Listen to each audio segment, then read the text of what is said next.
Hello, dear chess friends. Welcome to Batumi, Georgia. We have the European Women Individual Chess Championship, and we have today round number 7. Yesterday we had a rest day. I hope all chess players had a rest and ready to fight. I am Valerian Gaprindashvili and Sandra Djukic with us. Hello, Valerian. Hi. Okay, I think we can just go through some things we mentioned in maybe second round, that the tournament is held, of course, here in Georgia, and we will follow today's 7th round. We have 165 players from 32 European federations, and this tournament will be played in 11 rounds, Swiss system, with a time control of 90 minutes for 40 moves plus 30 minutes until the end of the round, with 30 seconds increment per each move starting from move 1. Also, prize fund is 60,000 euros, and first 10 players will qualify for the next FIDE Women's World Cup. Thank you for information, and I think we already can go to the games. As we see, they are in progress. So, about the leaders, I think we have to do to say the few words. We have a leader here on the screen, 6 points out of 6, Anastasia Hnatyshin, and playing. We can say that every game is decisive since the first round, but you know, now the price for each game and each half a point is too high. With the white colors, we have Meri Arabidze with 5 points out of 6, right? Exactly. And she will do her best, of course, today to win this game. So it will be a very tough game for Anastasia. But as we know, she's in a very good conditions, doing a very good tournament. Her performance, I think, raised up after last round number 6. It was something like 3,000? Yeah, now it's 3,048. It was like something like 3,008 or something like that, but now it's even higher, 3,048 performance, which is just incredible, 6 out of 6, and all strong players.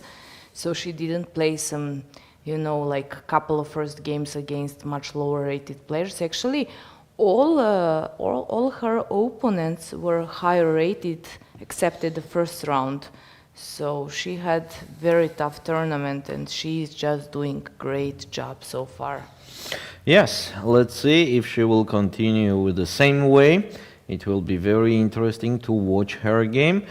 And let's take a look what's going on the first board. One more time, Meri Arabidze against Anastasia Hnatyshin.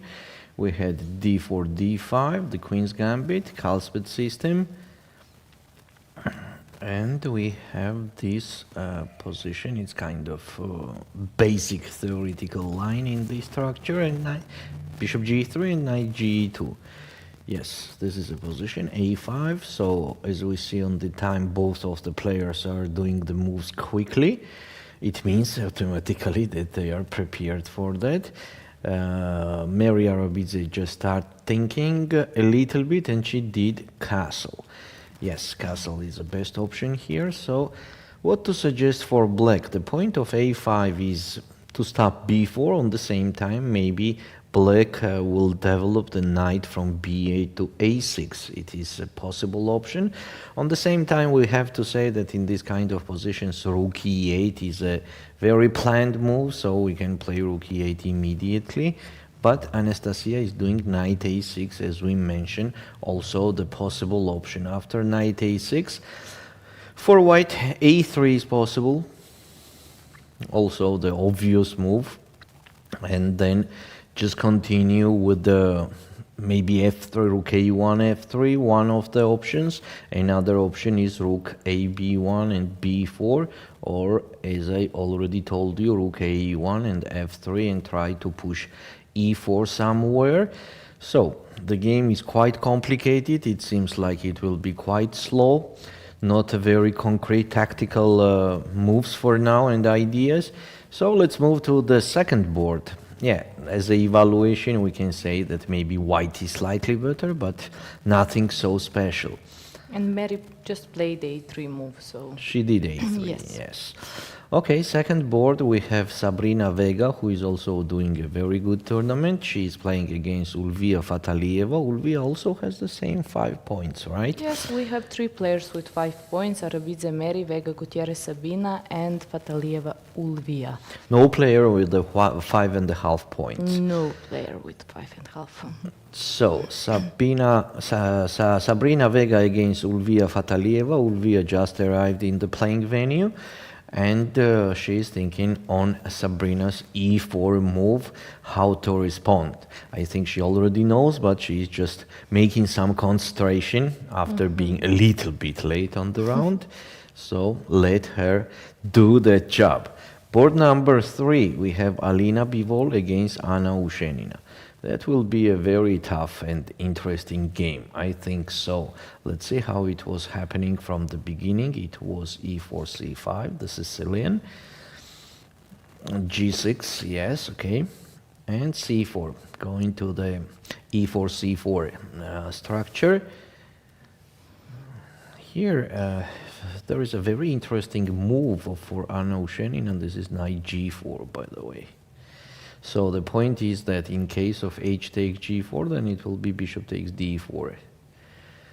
And this position is kind of equal, let's say like that. And then we're supporting that knight with e5. After knight g4, if white captures on c6, then black has even the big advantage after knight takes e3, f takes e3. Instead of f takes e3, if white captures on d8, then they are even losing, because in the end the b2 pawn is hanging. The bishop is just eating that pawn, and later the rook also. So that's why f takes e3 and b takes e6. This is a huge advantage for black because of the pawn structure and pair of the bishops. Mostly the dark square bishop is very strong. So knight g4 is a quite interesting move. And it is on the board. And Ushenina played knight g4 and she took on d4. H takes g4 and she just... I could see from a screen. Yes. So white has to capture on d4. As a b2 pawn was also hanging, knight takes d4, and that could be the position. This position is well known as a equal and mutual play. So let's see what Alina has here later. I want to mention that the round before the free day, actually, those two players, one were very lucky and the other one somehow unlucky, as Ushenina had much better position and she somehow lost her advantage and she made a draw. And on the other hand, Alina played against Zhereptsova, and we remember even at the last position she didn't have such a good position, but somehow she managed to make a draw. So we will see how... With the perpetual, with the repetition. With the repetition, yes, but Alexandra, I mean, she could continue the game, but it was a bit tricky. Yes. Okay, so we have this position and knight c3. Knight c3 is a move that Alina Bivol played in this game. The most promising option for black is to play e5, because we have to play with black e5 now or later, so let's do it. Why to delay? e5, knight d5 for example, and bishop e6. Queen d2 and just rook c8. It's just a mutual game. Let's go to the board number 4, where we have Anastasia Rakhmangulova against Nurgyul Salimova. And what was happening here? A very interesting position we have. So it was Petrov went to the 4 knights and knight d5. Knight d5. It's very interesting. Why white played knight d5? The main line definitely here is knight takes d4. Knight d5 is second main line, and the best response for black is to play bishop e7, bishop f4, and d6. Let's see how it happened in the game. In the game was knight d5, black played knight b4, also possible move, definitely. Knight takes f6, take on f6, a3, knight c6, and bishop d3. It means like Anastasia Rakhmangulova did not want to go to the main theoretical lines, and that's why she decided to play the sideline d6 and bishop b5. So the point of bishop d3 was that after d6 to play bishop b5, as the knight is pinned now, and white wants to capture on d4, maybe even with the queen. Black played a6, take on c6, take. And here knight takes d4 is just necessary, because in case of queen takes d4, it is good for black to trade the queens. Just c5, and when the knight goes, does not matter where, then there is f5, and black is slightly better here. So Anastasia Rakhmangulova is thinking, or she did already the move. On the screen we see she is thinking in this position. So the most obvious move here with the white is to take on d4 with the knight, and in case of c5, then to play knight e2. Black definitely does not have that f5. So the most obvious will be bishop e7 and castle. Actually, I like black's position here. I like, because I am a lover of the bishops. So black has the pair of the bishops. It's promising position for black, but let's see how they continue. Board number 5, we have 2 players from Poland. This is Ulviyya Kielbasa and Klaudia Kulon with the Petrov system, as I see. Yes, it was Petrov. d4, yes, that's a theoretical line. Castle, take on e5. This is a very theoretical line. White has to capture on e5. Knight takes e3 is a possible option. Also bishop takes c3 is an option. But after knight takes e3, b takes e3, here is 2 moves, bishop takes e3 and bishop c5. After bishop c5 there is queen h5, and we're still in the theory. And in case of taking on c3, there is a very interesting bishop a3 here. They exchange sacrificing like this, take and take. White has a sufficient compensation. Let's see which way they go. It could be a very interesting game, as we see. Board number 6, we have Olga Badelka with white against Mariam Mikricyan. The position is with the mutual play.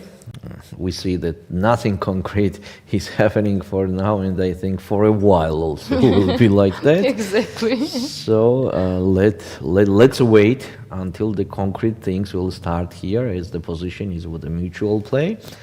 Board number 7, we have Natalia Buksa with Alexandra Zhereptsova, and it is just the beginning of the game where Alexandra Zhereptsova start already thinking.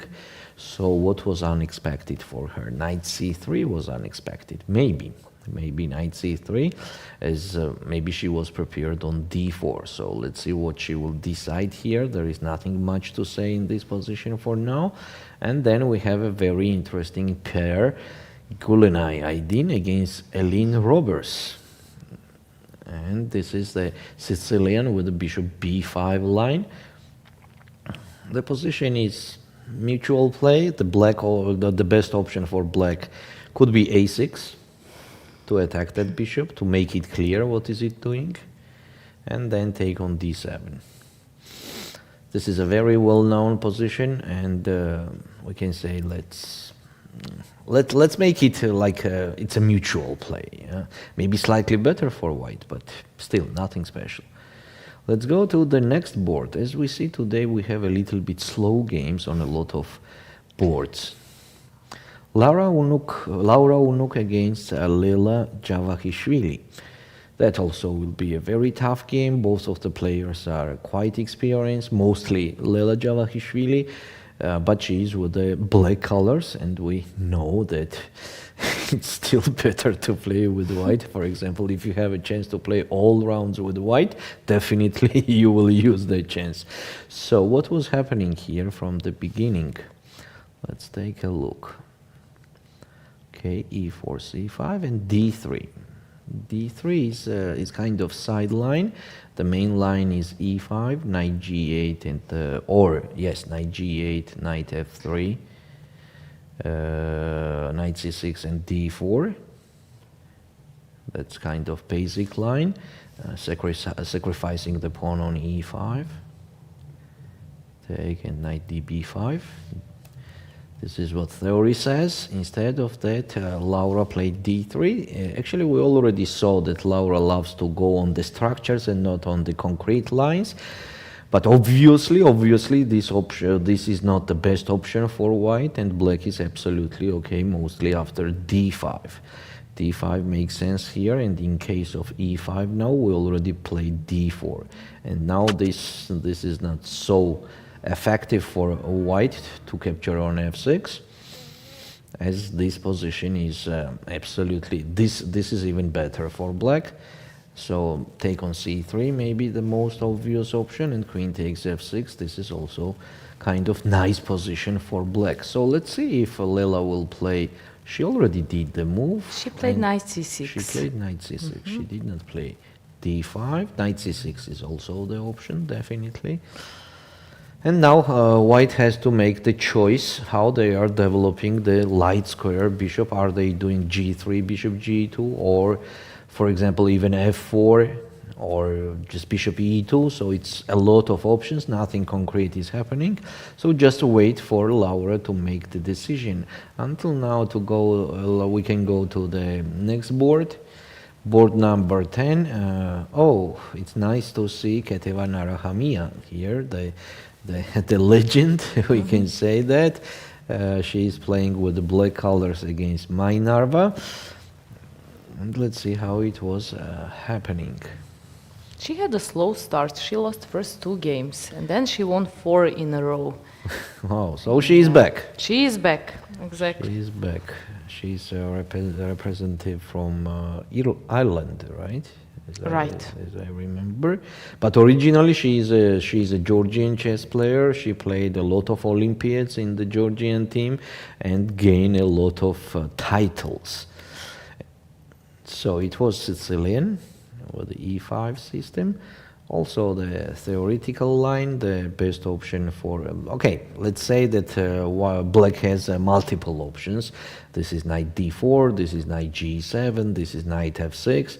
All of them are the theoretical lines. So let's see what Ketevan will decide to do in this position. Next board we have Bella Khotenashvili against Yelizaveta. Yelizaveta, how is the last name, please? Could you help of course. Me with that? So that's why I asked you to help me. Yeah. And I realized after I saw the surname, exactly. Hrebenshikova, Yelizaveta Hrebenshikova.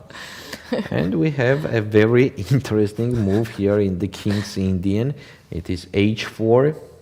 So we see a lot of h4s actually in this tournament already, and this is one of them. h4 here, black actually can switch to different structure, actually instead of d6 to play c6 and then d5. Maybe it is more fruitful for black, but for King's Indian player, if you are not a Grunfeld player and you are King's Indian player, definitely you will do d6 here, as it happened in the game. e4 and e5. Okay, I'm not sure about e5 move for now. Maybe it was better to do knight c6 to take a look what's going on first, where the white is developing the knight from g1. As after e5, I'm kind of giving the clearness to white.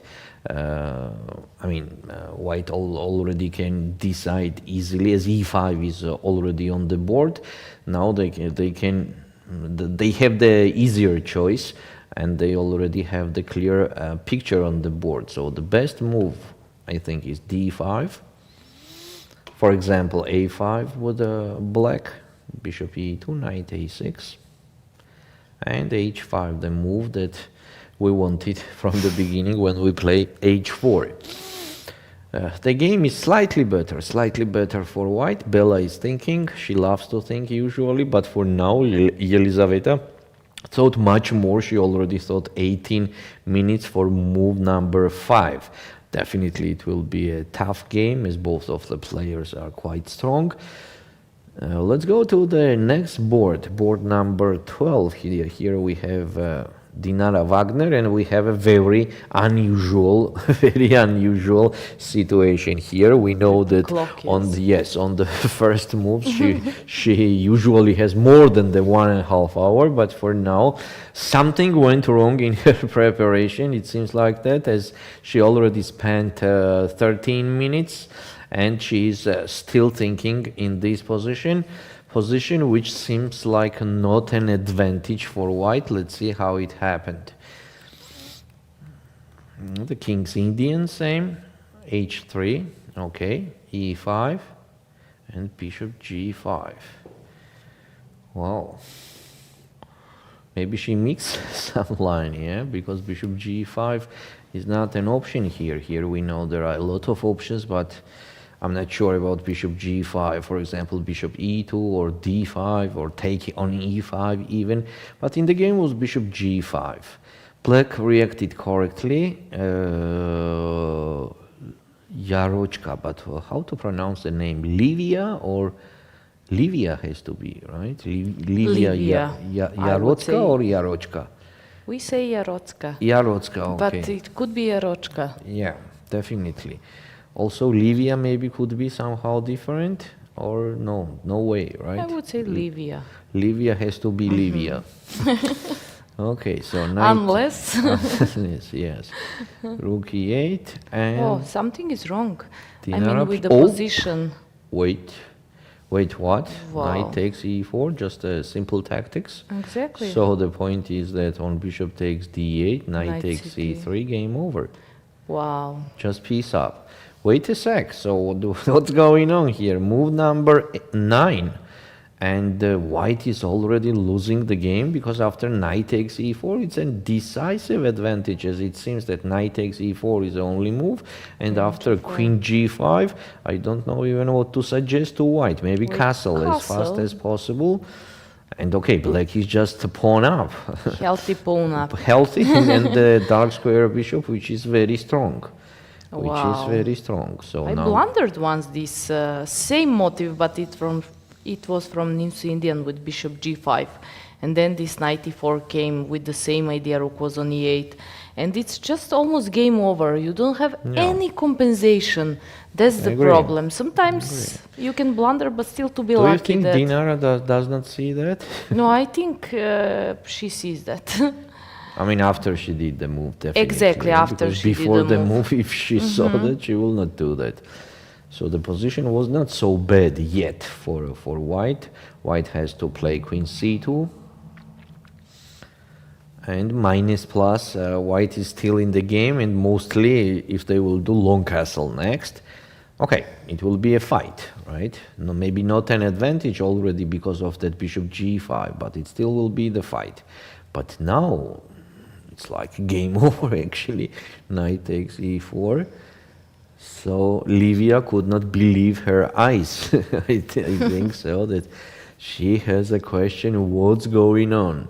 I don't want to be trapped, but from other side it is so clear that it's just a one move tactics, right? Just one move tactics. There is nothing much to calculate. One more time, knight takes e4, bishop takes d8, and knight takes e3.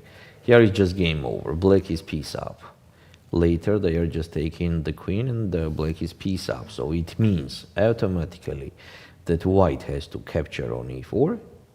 Knight, either bishop, does not matter, and just take queen takes g5. And let's wait for the next game.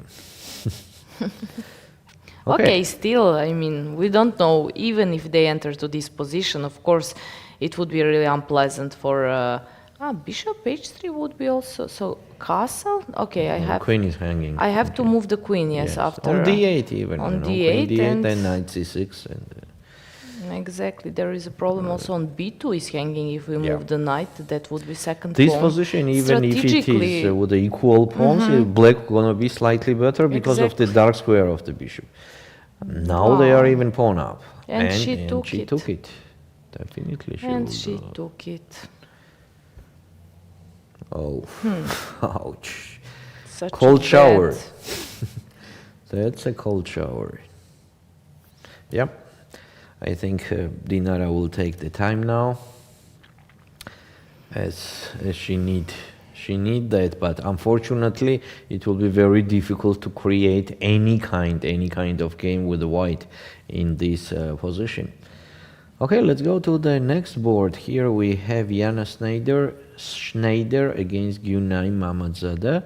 A very interesting game, by the way. Let's take a look how it happened. So Sicilian g4. g4, h4 is a sign of this tournament, actually. Well, Rook g1, even knight though c6. playing aggressive chess. Take on d4. Take on d4, okay. I'm not sure about take on d4 and e5. Definitely, that's not the best decision. Bishop b5, intermediary check. Otherwise, the pawn was hanging on g4, and we don't want to move with the queen on d1. So it's clear. Bishop b5 check. Bishop d7. And now queen d3 could be just a simple. I love white's position. You know, I just love. White got everything they could in the opening. So the light squares are weak. d6 pawn is weak. Bishop on f8 is out of the game and just in the defensive mode.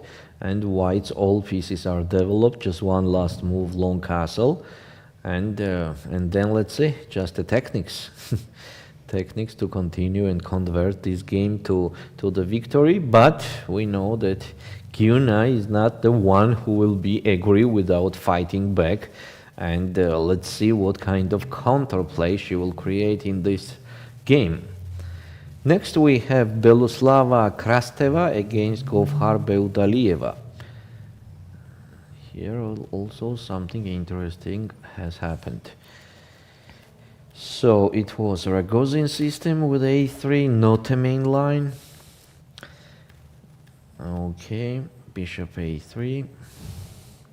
Maybe first bishop d3, knight e2, and maybe we will not continue with bishop a3 later at all, as white could do absolutely another game with knight e2, f3, and in case of f3 we need this pawn to be protected by bishop, and I'm not sure bishop on a3 is doing much as what It's happened in the game. Not like it stops castle. Yes. So Oh, absolutely wrong direction again.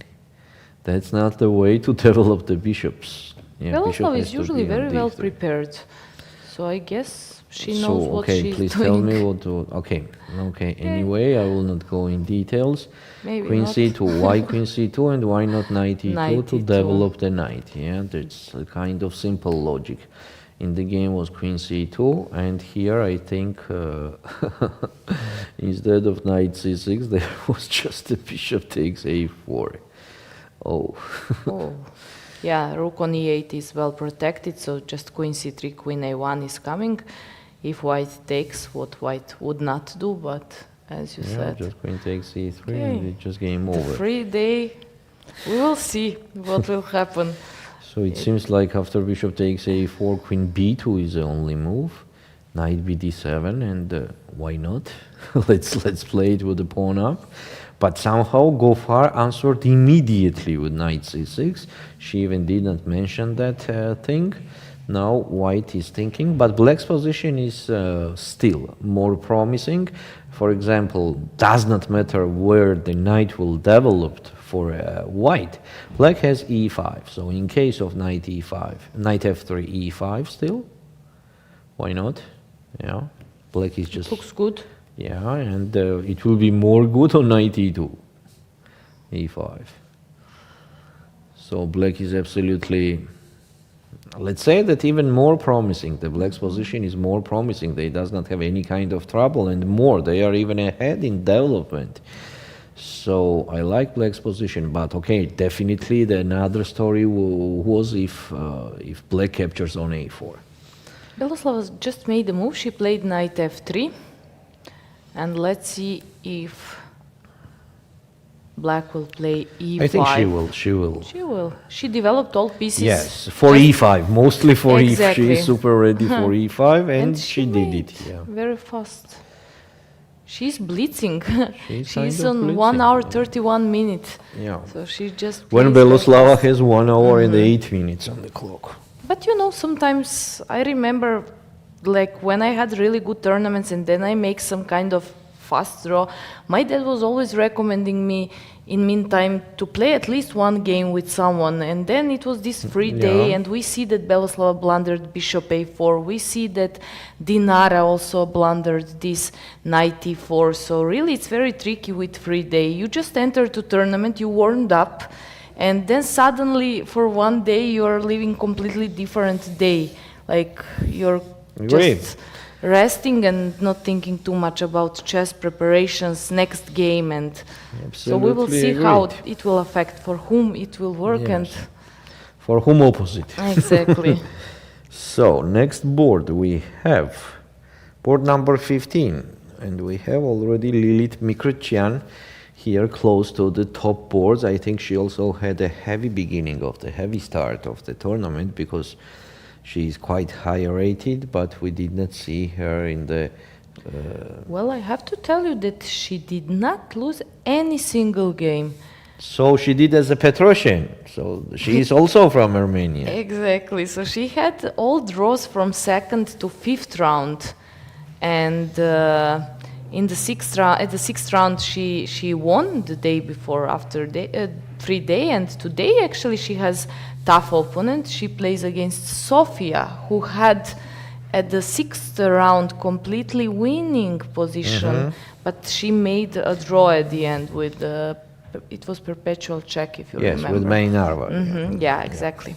So So we have a very slow game here also. We have a very slow game, and with the mutual play, nothing much to review. Let's take a look at that Dinara's game, where it seems like she did the move. Yes, she captured on e4, and actually we already consider this line. What to suggest with Black now? Where to go with the queen? Actually, all options are okay. Queen e7, queen d8, queen f4, queen a5, all of them, but I think queen on d8 will be the safer place. And next, just play knight c6. Yeah, this guy is hanging on d4. White has to decide how they are protecting that, so maybe bishop c2 and knight c6. well, bishop c2 is the only option if I would not move the knight. Actually, also bishop b1, but to e2 it doesn't work because knight on e4 also has to stay guarded. So knight c6 and So now white Okay. is kind of forced to capture, b takes c6, and now also seems like rook b1 has to be done to protect that pawn, and d5, and here we are. Here we are, just the game for free. Game for free. It's very difficult to imagine that in this game white could create any counterplay. It's a very petty blunder that Dinara did. Let's take a look at Nurgyul Salimova, that we are saying absolutely the same thing happened. We said that queen takes d4 is not the best option exactly because of this. And this is what happened in the game. Knight c3, just take on e4. Oh, it's just a dream for black. Yeah, from the opening, black has just a dream. We can only dreaming bishops about this. Of course, if the opponent will not do a huge mistake like Dinara did, but in the usual game, to have the position like this after the opening for black is just a dream. Bishop f5. After bishop f5, there is some concrete troubles. The knight is hanging. We could not move the knight because the pawn on c2 is hanging. So here is two options for white: king d1 and f3. On f3, there is d5. So white is in trouble immediately. Knight c3, d4, and on knight, actually maybe it's not even necessary. King d7 immediately. I love this move more. And then just develop bishop e7, rook e8, or first rook e8, then bishop e7. Black has advantage for free. And there is king d1. Maybe king d1 makes more sense, but after king d7, actually what the white can do more than f3. Maybe knight g3, but even after that, bishop g6. Amazing position for black. I think Nurgyul has a very good chances to convert it to the victory. Let's go to the first board back. What happened here since we did not watch it? a5, castle. Here we stopped. Knight a6. a3. a3, yes, a3 also. Knight c7, rook ac1. Knight e6. h3, rook e8. Have all obvious moves here. I'm not sure about rook fd1, but okay. Nothing so bad, of course, in that move, but maybe I don't need rook fd1 for now there. So black could continue with the simple bishop d7. And what is white doing? They have to choose where are they playing. Okay, white put the rooks on c1 and d1, but next, are we doing with the white f3 and e4, or we are doing b4? That's a thing to decide. But we could not do any of them immediately. We have to prepare for it. So, interesting position. Maybe move the knight from c3, but where to move? b1 and d2? I don't like that idea. Yes, but then instead of rook fd1, then maybe it was interesting to play f3. I'm not sure about f3, but let's try. f3.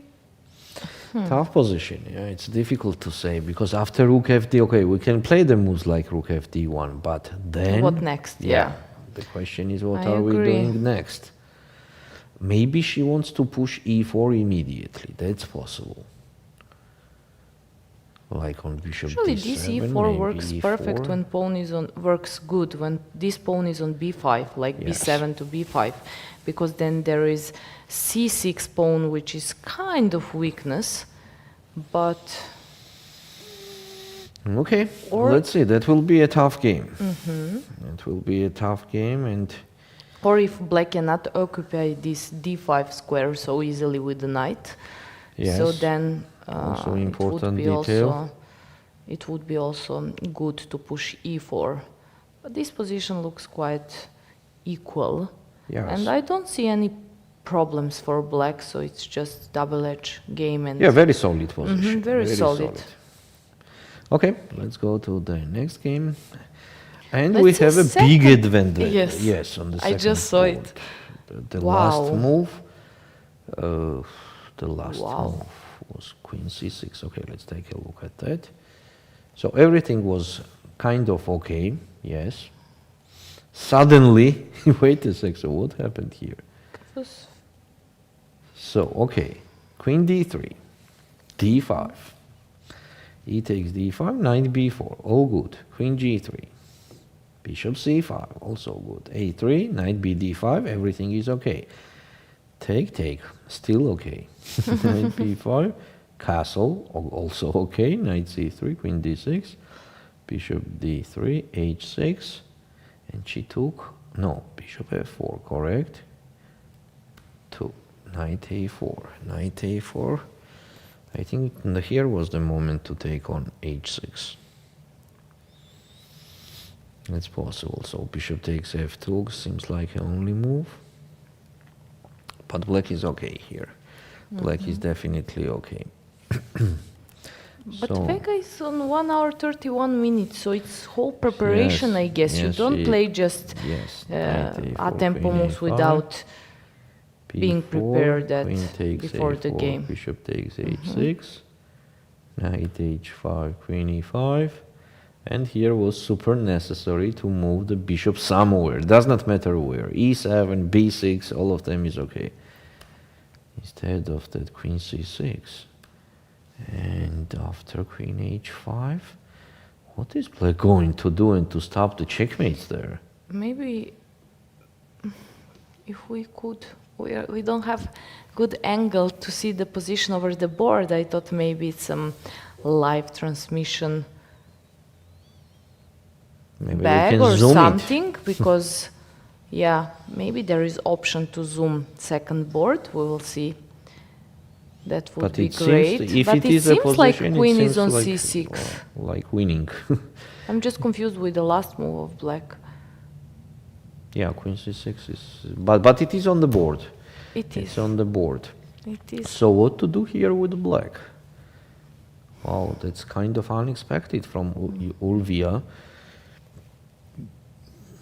Seems to me completely losing. Completely losing. White is pawn up and they are in attack. So the problem is that on bishop takes b4, there is a takes b4. On queen c3, check, just king e2. And g takes h6, just queen takes h6. We're pawn up again in the head in development. Checkmate. So queen e5 check. Now I can play even queen e3. And okay, let's play this end game. Why not? With the pawn up and ahead in development, it is completely winning. Completely winning. So Sabrina is thinking, and as we see, Sabrina has a chance to win versus a very strong player, Ulviyya Fataliyeva. So a lot of mistakes as we see today in the openings. A lot of that's why I mentioned mistakes. 3 day. Yeah, that you are correct. You are correct. You know the psychology of the women much better than me. The female psychology is your strong side. It is. Board number 3. Alina Bivol against Anna Ushenina. Okay, interesting things happened here. As we see, the last moment we stopped here and suggesting e5 for black, and Anna played e5, queen d2. We are suggesting knight d5, queen d2. Just, I mean, okay.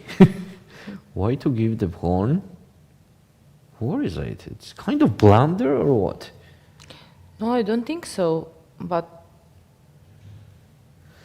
what could be played for white instead of queen d2? Knight d5? Okay. I mean, or just an obvious knight d5. Okay. Yeah. Later f3, anytime we can support that pawn. Yeah, I think this is a blunder actually. I You also just needed some blundered the time to pawn? realize what happened in meantime, that she just moved the queen and actually pawn on g4. Then it's for free. Yeah. I guess it's a blunder. Yeah. h5 was not necessary at all. At all. I mean, h5 is not doing anything, so maybe it was better to play queen a5, just continue the mood of the position, queen a5, then rook c8, or even long castle. Yes, since we are pawn up, maybe long castle is also good. So a very strange decision for white, sacrificing on g4, so Anna just captured it. h5, a little bit unnecessary move, and now she is thinking, maybe now it's even possible to play king f8. I love that move. Just put that king on g7 in case we need it. White definitely has some compensation, definitely, but I don't think that that compensation is sufficient. Next board, Anastasia Rakhmagulova. We already talked about this position quite much, and we have the same situation on the board. Ulviyya Kyolbasa. And do you remember this position? This is 1-1 that Sivananthan Botana had. Against Sofia Rizilova. Yes. Yeah, and she played rook c. Actually, it was rook b3, rook c6.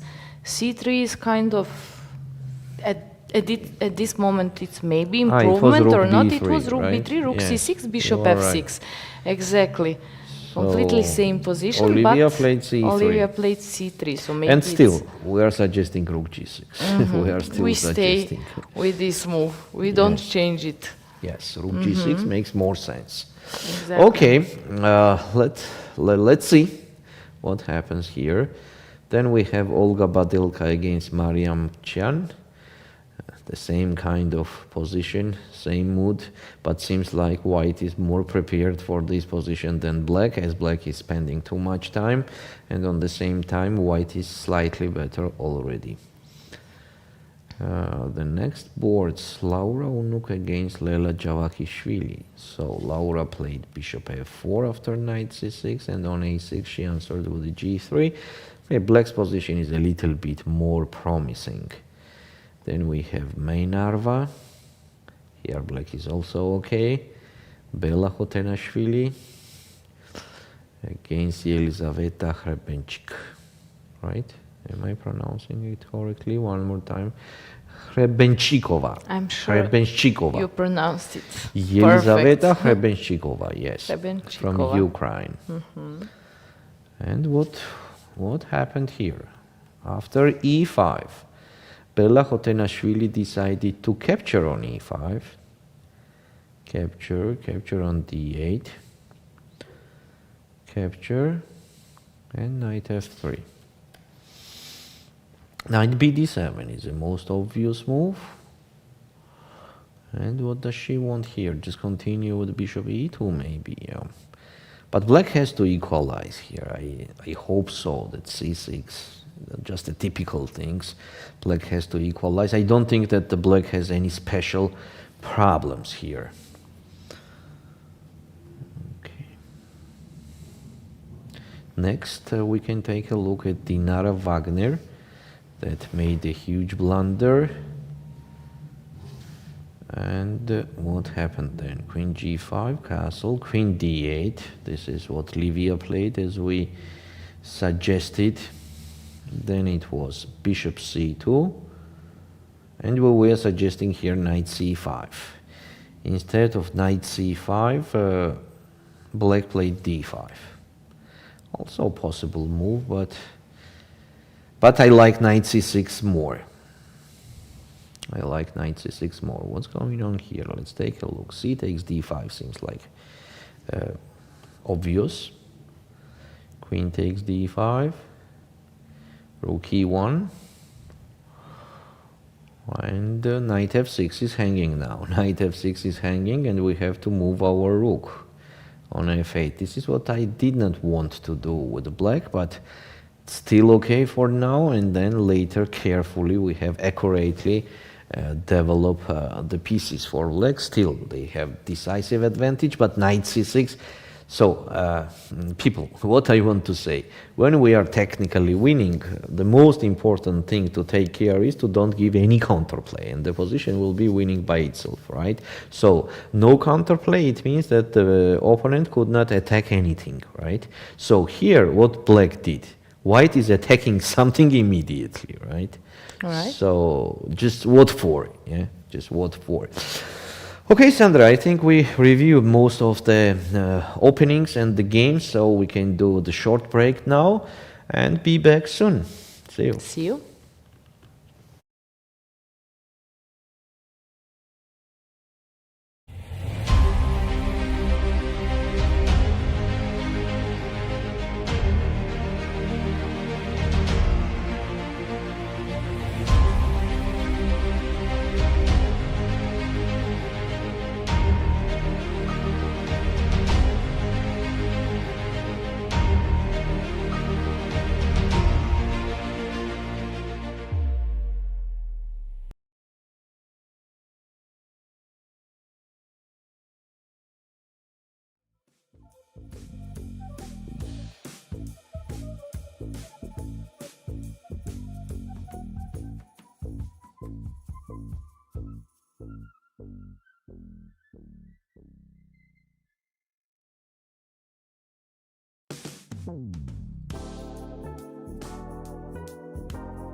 Hello one more time. Welcome back to the Women European Championship, Batumi, Georgia. We are your hosts, me, Valerie, and Sandra with you.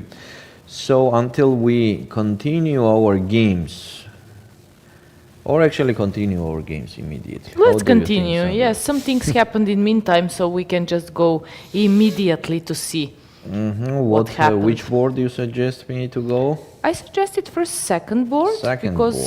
Okay. Some moves has played here. So here we are suggesting after queen c6 to play queen takes h5, but Sabrina Vega decided to capture on c5, which is also the possible option. Take on h6 and take on h5. What a pleasant advantage for white. King g7, no, not king g7. Here the only chance was e5, definitely to support the h6 pawn from here, and in case white captures on e5, then black is just winning. So definitely e5 was much better. Instead of that, black played king g7, and after queen e5 check, what to do here at all? What to do here at all? So on king g8, I want that very famous move in this tournament, h4, with the idea of rook h3. In case of f6, we have queen g3 check and g6 square. Later we just enter on g6, so there is no f6 ever. So after queen e5, that's only move, king g8, because in case of f6, it's still queen g3, and on king g8, queen g6, game over. Oh, so after queen e5, it means that after 1 hour of playing, Sabrina Vega on the second board, already winning the game against a very strong player, Ulviyya Fataliyeva. But she has to do that queen e5. If she will not do queen e5, then black will be in the game for a while for sure. But what was the problem with e5? It is a logical move. It's not the move Very which is not logical, logical. yeah, You open very your logical. bishop and you control sixth rank, you Also, protect maybe the you pawn, push and e4 you're or maybe a5. threatening at some point to push those pawns. So I don't understand Yeah, why here black is in Ulviyya game. didn't want to go for it. Black is in the game here. Instead of that king g7, such a strange move. And queen e5 is kind of just ending up the game. Queen e5, king g8, h4. Now rook h3 is hanging. If we don't want to lose immediately with black, then we have to play f5.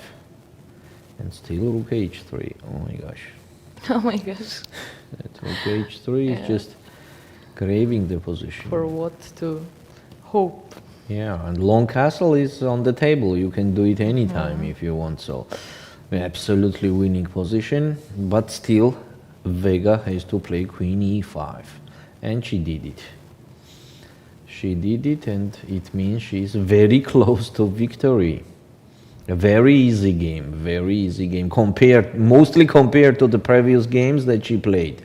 This one is a very easy game for her, for now, and I don't think that later there will be any unexpected things happening in this position, because by itself it is completely losing for black. Let's go to the next board, just a sec, it's some technical issues we got. So Meri Arabidze, the first board. Last moves was bishop e5. Bishop e5, by the way, is a move that Engine is suggesting. As after f6, if black plays f6, then there will be a problem with the light squares.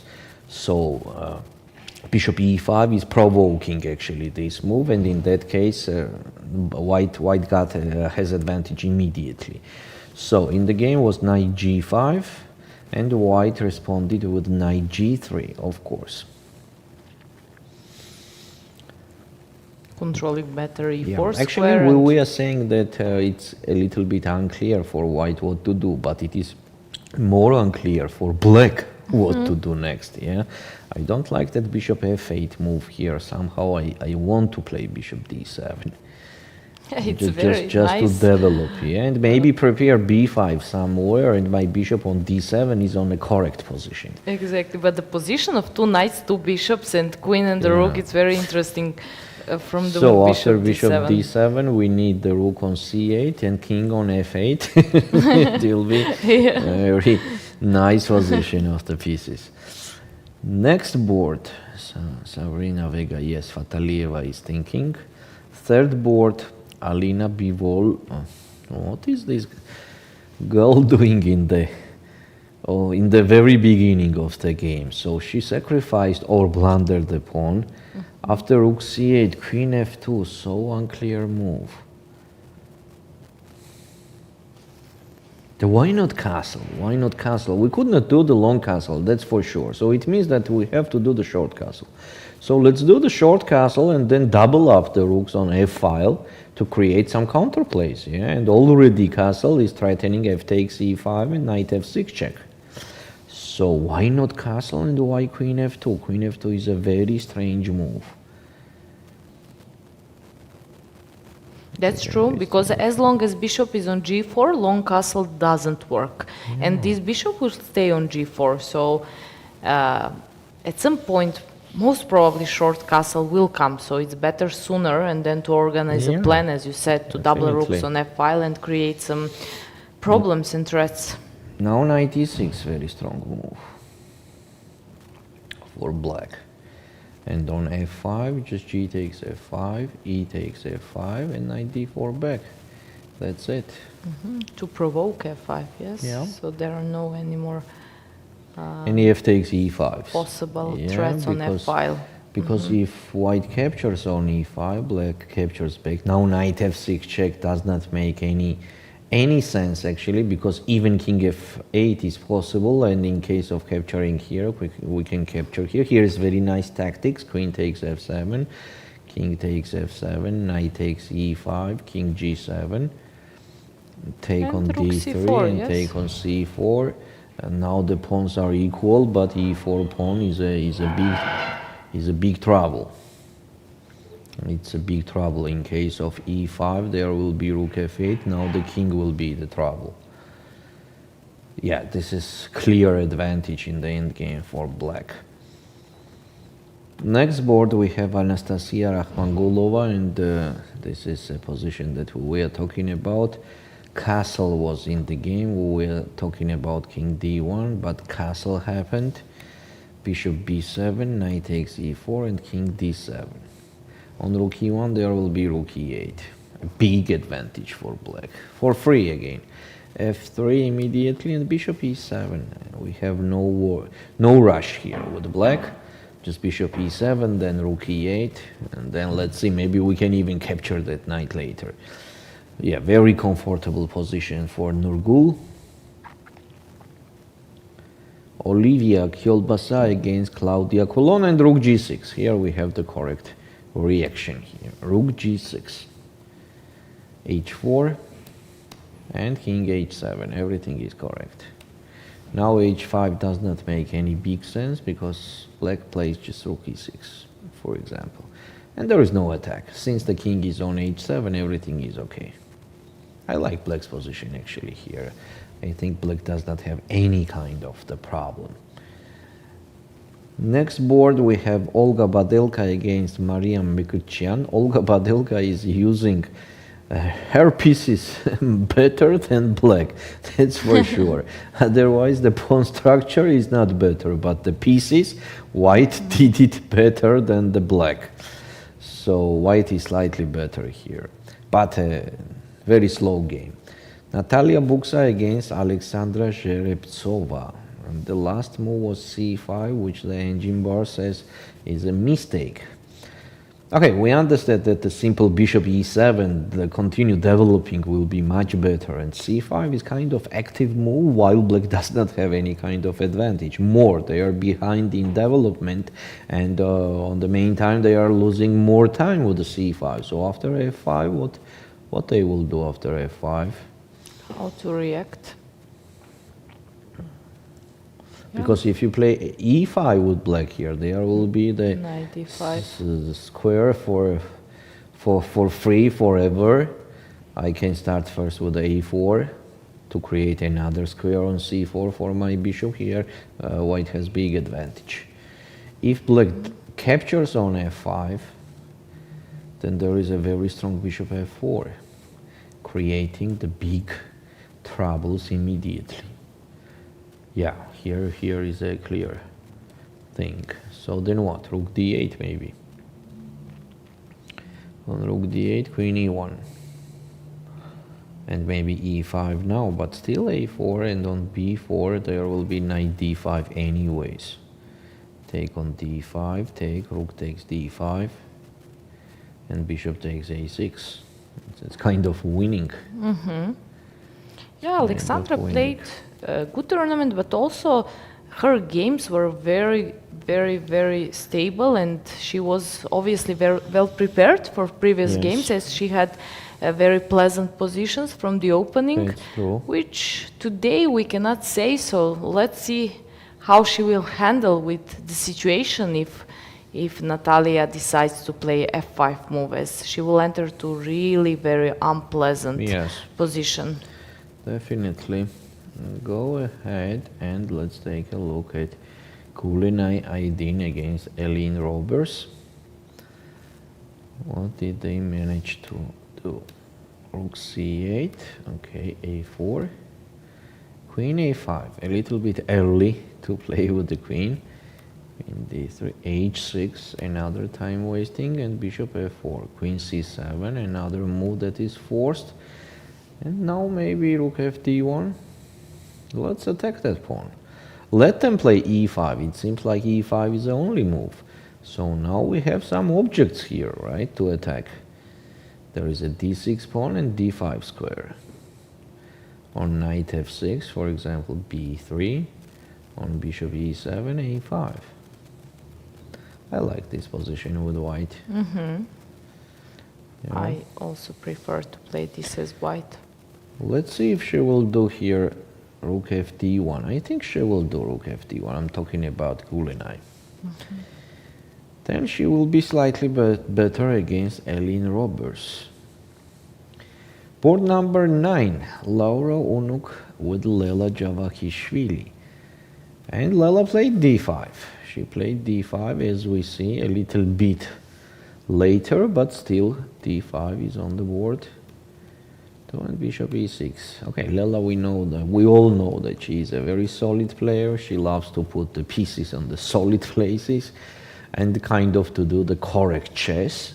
So it will be a very tough game for Laura against Lela.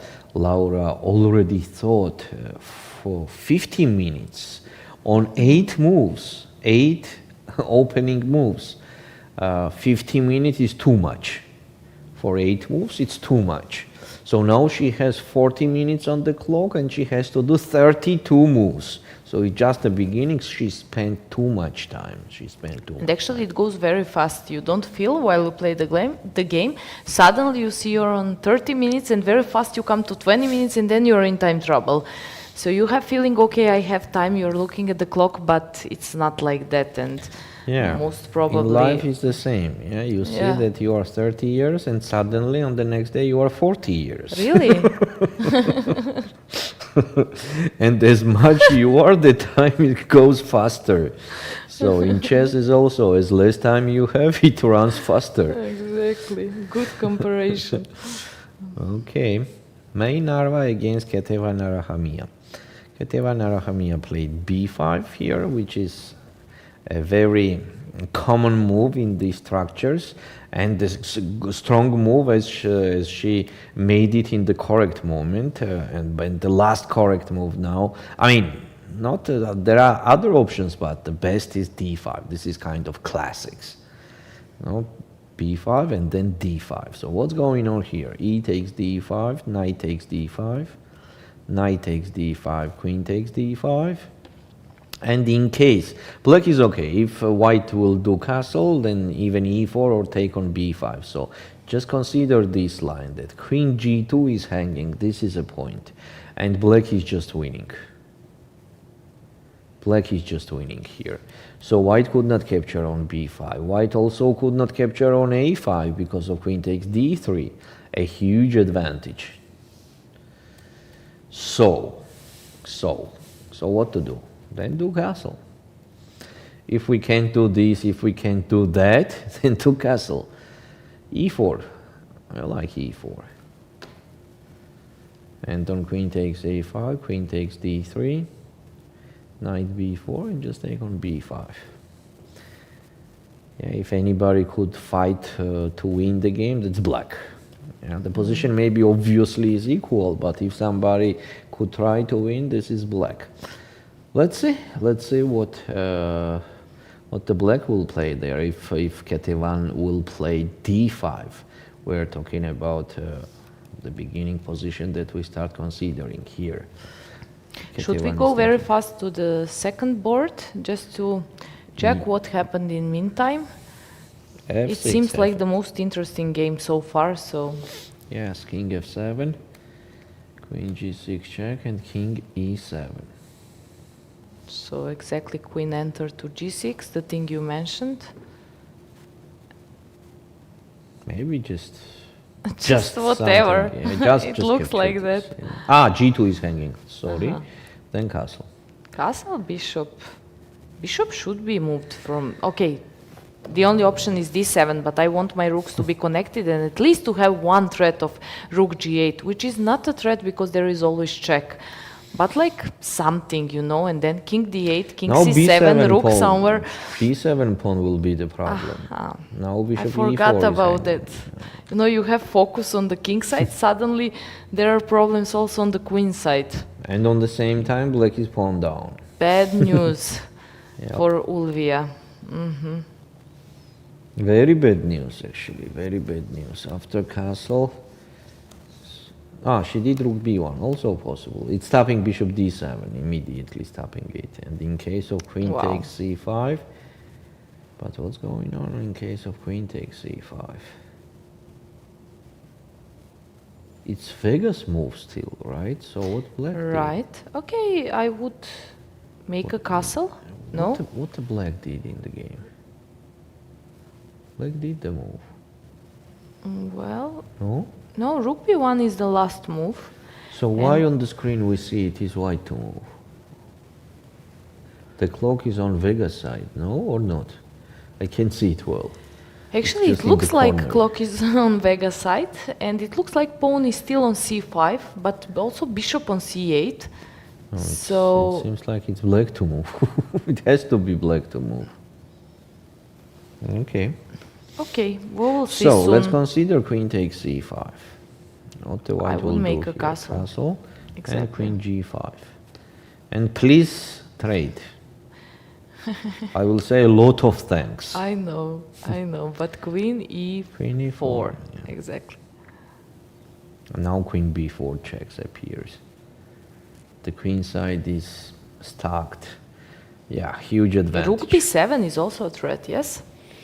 A Rook huge b7. threat. Okay, Maybe let's not do- actually, there let's is do king the d6, random but move, it and should yes. be No, it's winning. enough and fine. Yes, it's winning. King d6 and just rook d1. Yeah. And the king is dancing in the moonlight. It sounds great, but But not for Ulviyya. exactly. Okay, so Exactly. what about Dinara? There was some decisive moment in that game, and I think she improved something. I'm just watching for that game where it was, which board? Yes, here we are. King f8.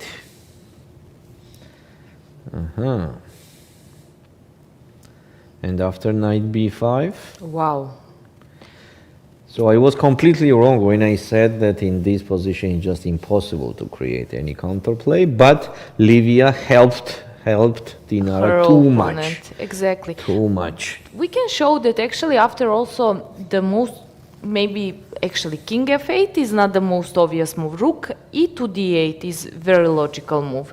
Just to move the rook from e file because of threats Yeah, knight f6. but But here after knight still b5. there is knight b5 move. So the only option was rook f8 to Yes. keep advantage, yes? Yeah, this is what we mentioned, rook f8. But in the game was king f8.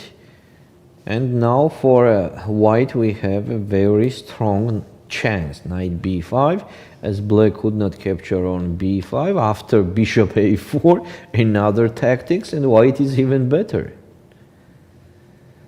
White is even better here, as on queen takes b2, first I'll play rook b1, and when the queen goes, just capture on e8, queen captures and knight c5, and who knows what's going on here. And on the screen we can see Dinara, she is fully focused, she just feels that Yes, it's a moment it's a chance. it's a chance. And knight King b5 f8. I think will be another blunder for Livia, so she definitely miscalculate rook e1 move here. She thought that the knight is hanging, knight has to go, and she was trading the queens. Instead of that, rook e1 blunder, king f8, and I think she is still blundering knight b5 here. So after knight b5, the best option for black is to capture on d1, and knight a6, to stay like that. Knight c5, another strong move. Oh my, so many tactics with this endgame. So rook takes e1, rook takes e1, and now black could not capture on c5 because they are just not losing, but giving the advantage to white after knight c7. That's chess. That's chess. One unprecise move d5, which was very logical, but Was looking like a logical. was looking like a logical, exactly.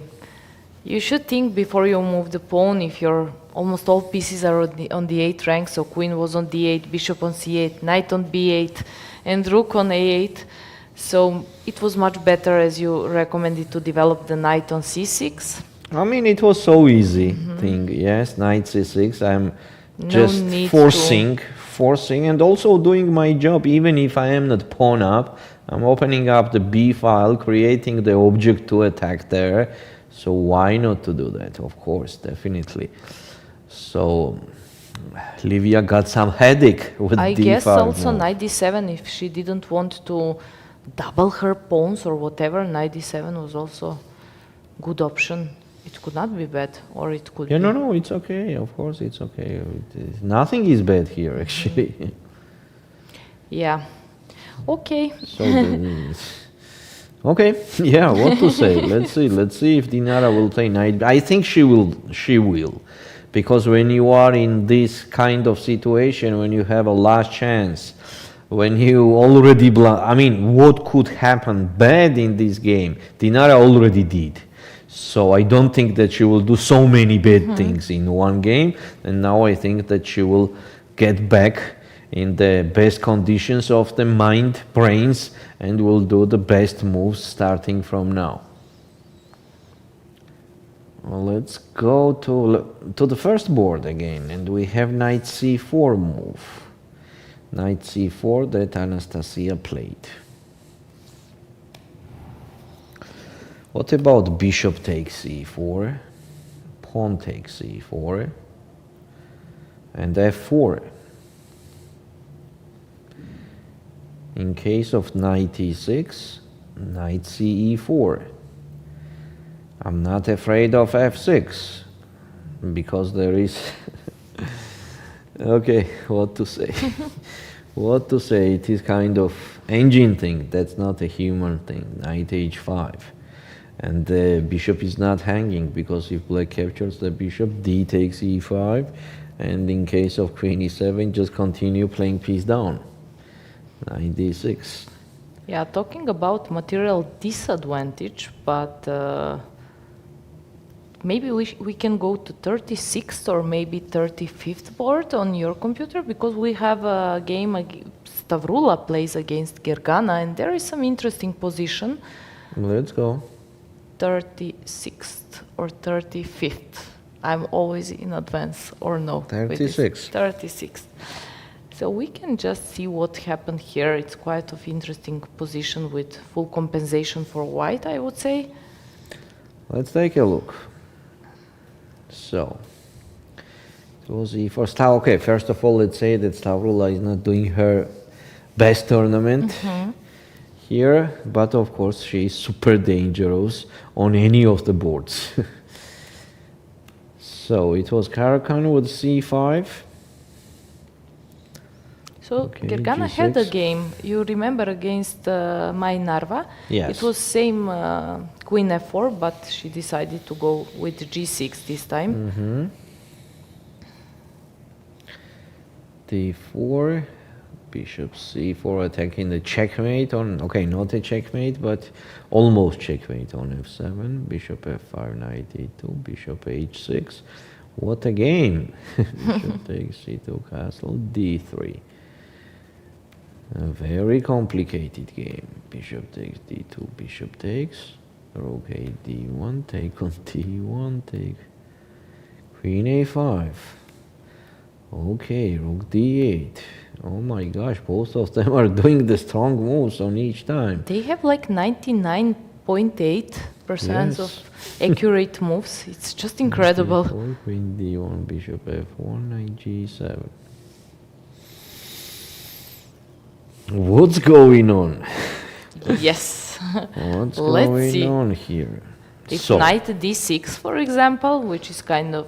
black is exchange up, but white has a huge compensation. On knight d6 check, there will be just king d7. And on queen takes f7, Knight just D- queen d5. And black is okay. Black is okay, as bishop c4 does not make any big sense, because I'll do check and then go back. I'll be agree with draw here. So you think we can expect draw from this game? Here, yes. But I don't think that Stavroula will play knight d6. She could fight for advantage would be unusual. I think very she played unusual knight bit. e6. Should we? Played? Yes, I think so. Yeah, she did it. We have it already. So now black is okay. Definitely king d7 is the only move to don't lose immediately. So Peicheva will respond immediately, I think so. And what to do here? On knight takes f7, there is a rook f8. And then Here queen, black- knight is pinned almost till the end of the game as Yes, there are no black- checks. Black Just is to almost winning here. Maybe knight takes b7, then I'll play rook b8. Oh, here black is okay. Black is okay. Now if Stavroula will decide to don't do the draw here, then what else could she do? Knight takes e5 is also the threat. it is. Well, I Oh. think it will end in a draw if Gergana plays king d7 then. Yeah. So I was saying that the best move here for white was to play b4, but b4 is of course kind of move that is very difficult to do at the board, and we see that that's not a preparation of Stavroula, as she already spent more than 50 minutes. Usually it's not happening like that when you are prepared on the line that you have in the game. So it means that she was playing at the board, and now she has 37 minutes for 20 moves to do. But also when your tournament goes well, it's easier to play this type of move b4. But when tournament doesn't go well and you just want to play stable games and to be careful not to lose. So because I Gergana think she has lost 99.8, right? both of them. No. Now, I mean, now instead of changed. instead of knight d6, b4 was the best move. So after knight d6, it's changed a little bit, and Stavroula now has 99.1. And Gergana 99.8. 9.8. Very nice for both players. Okay, we checked that and now we Let's can... go to Sabrina. Yes, exactly. Vega, which is doing correctly. Castle, queen g5, queen e4, and f5. Queen b4 check, maybe it's time for queen b4 check. And king has to go on f7, and now bishop e2. We like bishop on f3 here. Definitely bishop on f3 will be the beast. What about f4? No? f4 here. Yes, maybe. Engine doesn't like... Yeah, because it's kind Yeah, of... okay, I'm forcing queen to go back, which actually works good for black. Yes. So no need. Let's play bishop e2. e2 on the same time against that queen e7, because there will be bishop h5 check. And in case of king f6, there is queen h4. So actually we are making the trap also with bishop e2. After bishop e2, maybe that yours f4 is hanging also on the same time. Yes, why not? After bishop e2, I want to play f4 and then bishop f3. I mean, from strategical point of view, Exactly, but if just I to get keep something these on the pawns. way as a tactical goods, of course, I don't mind. So bishop e2, again, an important move, by the way. You know what? In this kind of positions, when Sabari has a big advantage, it seems like every move is okay. But if you are making your advantage less on each move, then it's already the problem. It's already the problem. Maybe as a move, it's not like something dangerous happening, but as a mindset, it means that you are a little bit relaxed. So you have to improve your advantage, does not matter how much it is from the beginning. So that's why bishop e2 seems like queen b4 check, and bishop e2 seems quite strong that she has to do. She has to do. Otherwise, you know, black is not pawn down anymore. Couple moves, and if they improve, if they develop the pieces, then black will not be even worse. So that's why white does not have to give any chance of it. So queen b4 check one more time, king f7 and bishop e2, which is a very strong move. Third board, bishop e6, wait a sec, bishop and king f1. What is Alina doing? Please, you are the expert, right, of the female chess. What is this? Queen f2 and then king f1. I mean, she was not doing the long castle because of that bishop on g4. Now Not there is today. a chance. Today I forget that I'm expert. King f1, maybe it was like touch and play. I mean, if you are touching the king, then do the castle, right? Either long and or short, but maybe short was better. But king on f1. That's strange decision. It's very strange Okay, decision. then I'll play king f8, and my king f8 will be much clever move. I think so. Yeah. Okay. Exactly. Anna Ushenina has a huge advantage here. Anastasia Rakhmangulova against Nurgyul Salimova. As we said, the position was very comfortable. Position is very comfortable, and I think it will be also very comfortable for black, as a pair of the bishops and the center, pawn center, guarantees the advantage for black. But it will be a long game, definitely. Ulviyya Kiolbasa against Claudia Coulon. Why rook? Rook d1. From g6, like rook a6, rook g6, rook c6. That was, yes? Yeah. She didn't watch our broadcast when we were commentating. Exactly the same, or actually very similar position, Yes. but it came with, why not to wait for h5 and just then to move the rook? Yes, but we have to what, do also yes? the useful move, and it's unclear what useful move black has here. For example, engine says rook b6, and it seems to me more logical because rook was on b1, rook b6 was not possible for black, and now I have a chance for that, and let's do rook b6. We are giving the pawn, that's a fact, but okay, let's give that pawn. It's important that king is on h7, so bishop Yeah, it's very f6 important. doesn't exist like a threat, and now rook can be flexible. But as you said, rook b6, it's open file, and rook b2 should Rook come d2, at yeah, some coming. point, and that's different story. Pawn on c3, it's not under attack, and I think Okay, now if white captures on d5, black has to play bishop e6, and then white captures another pawn. Now black is 2 pawn down. Engine says b6, and saying that black is absolutely okay. yeah, it doesn't look like it. You know that Decisive f6, advantage f6 because of is in the air. Yes, f6 is hanging everywhere. So white also has to be careful. Why not f6 immediately Because here? rook Because is of on- h5. You Yes. see? That's the point. On f6 there is h5. But once when white's rook is on 5th Yes. rank, then again f6 doesn't work, or it works. Actually, after rook d5, bishop f6, what is the point? Let's see. Oh, checkmate Okay, and the queen. interesting. And in case of queen g6, Rook h5. Game over, ladies and gentlemen. Game over. Very nice. Interesting, yes, interesting. A tough game.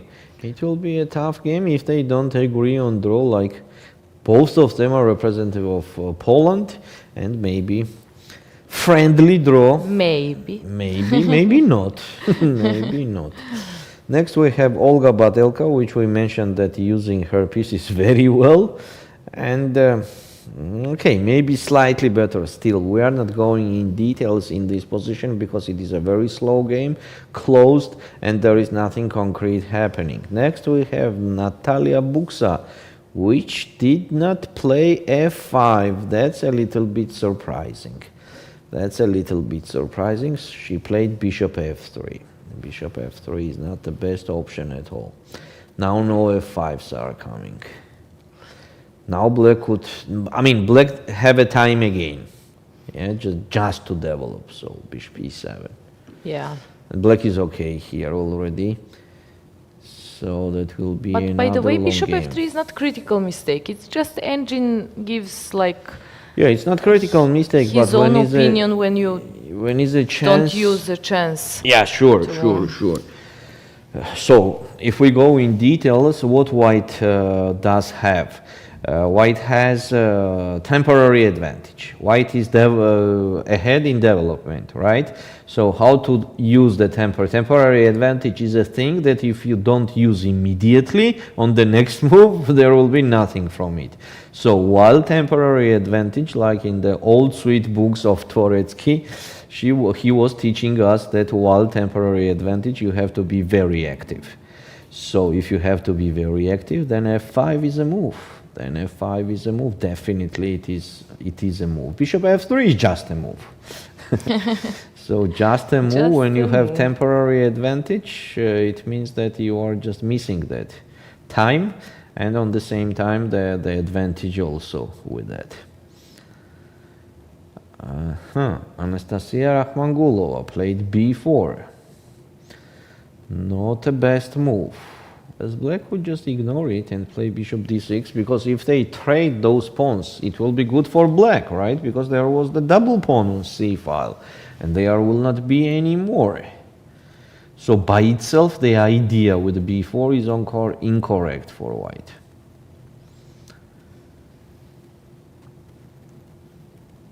Gulenay against Elin.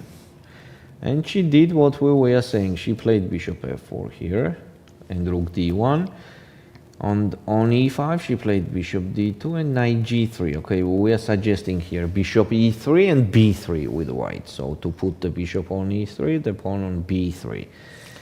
Why she went bishop d2? Can you explain me? Bishop d3 is more logical. To support c3 knight, extra support. As on the next move she played knight g3, and to be ready to push b3 or something like that, I think so. But queen c4 is an option here. Trading the queens is very good for black. So that's an option. That's an option, and black is not so bad anymore. Board number 9. Laura Unuk against Lela Javakhishvili. Very slow game here. We have Laura is thinking too much. She has 28 minutes on the clock and she did only 11 moves. So she has 30 more moves in less than the 30 minutes. Well, it is kind of a tough mission. It's a tough mission. On the same time, when the opponent's position is good. So here is two good options with black. One is g5, another is bishop e7 and then g5. So let's see if Lela will go to that idea and she plays g5. So for example, after g5, bishop d2, bishop e7. Definitely I like black's position. Then knight d7. The black is slightly better. Then we have board number 10, Mai Narva, and here Ketevan made some mistakes, as we see on taking on d5. She did not play d5. She has to play d5, as we already mentioned. She captured on b3. By itself, it's not a mistake, but not the best option. Knight b4, white is just ignoring it. And here was just extremely necessary to play d5. It's kind of classical thing, but maybe Ketevan miscalculates something. She played knight c4, take on c4, take on c4. Oh, no. Definitely b6. That's kind of 2 times 2.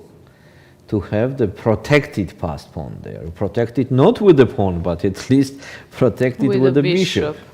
Yeah. Which is safe on e3, knight g4 doesn't exist, so... Now at least now d5. Now d5 is very powerful. Knight d5 now makes sense. Let's see if Ketevan will do that move. Next we have Bella Khotenashvili against Yelizaveta. Yelizaveta, and I have to pronounce that last name. Hrebenshchikova. Elizaveta Hrebenshchikova. Do you need help? So white is slightly better. That h5, h6 already on the board, and the knight on g5 is a very strong piece and quite unpleasant position for Elizaveta, and I think a huge time trouble will be in this game, as Elizaveta has 35 minutes, and it is move number 12. Move number 12, it means that she has to do 28 moves in 35 minutes. Okay, let's move ahead. Dinara Wagner. She played. Oh, what? No, there is some technical issue with the So she with played live knight transmission. b5. Yes, She and played it was knight queen b5. d1, rook Wow. d1, knight a6. We can just set up this Definitely, position yes, to show people who are definitely. following. And now we said knight c5. Knight is- c5, another tactics, yes. And she will Please. play. I think she made this move. I think it's not her turn, Dinara's turn. And Yes, and there is no knight on e4. We see there is no knight on e4. She definitely played knight c5. So too many blunders in a row for not Olivia, for Livia. Too many blunders. So what to do here with black? First, take on e1, and bishop f5. Bishop f5 seems a good move. Yes, that's a good move. The point is that to take on c5. And on knight c7 to play rook d8. Now b2 pawn is hanging. In case of b3, g takes f5. I mean, not only b2 pawn, but the bishop is also hanging, so b4 only move. And bishop c3 is very strong. And on rook b1, bishop takes b4. What a crazy thing. Rook takes, g takes f5, rook f4. Rook d1 check, king h2, and rook d7. Knight b5, a6. this will not happen. Knight c3, rook d3. This will not happen in the game. Let's see. And she did what she did. She did bishop f5. She did? Yes, you see the bishop is on f5. Wow. Okay, maybe it will happen. No, who knows? Maybe Dinara will capture on a6. Then black has to capture on c2, and knight a but takes pair a7. of bishops is so powerful here. Rook d8 and knight takes a7. But still, of course, Livia could have much more than she has right now. She could have much more. Jana Snyder is having an excellent position. Oh my God, what an excellent position. So we were talking about that the white has a dream from the opening, and you see the excellent position for white. Just I feel like I am watching the Nimtsovich book where the opponent was doing bad moves and he was using the weak squares. So here is the same thing, kind of same thing, very tough position for black. On the same time, 26 minutes on the clock and 25 moves to do.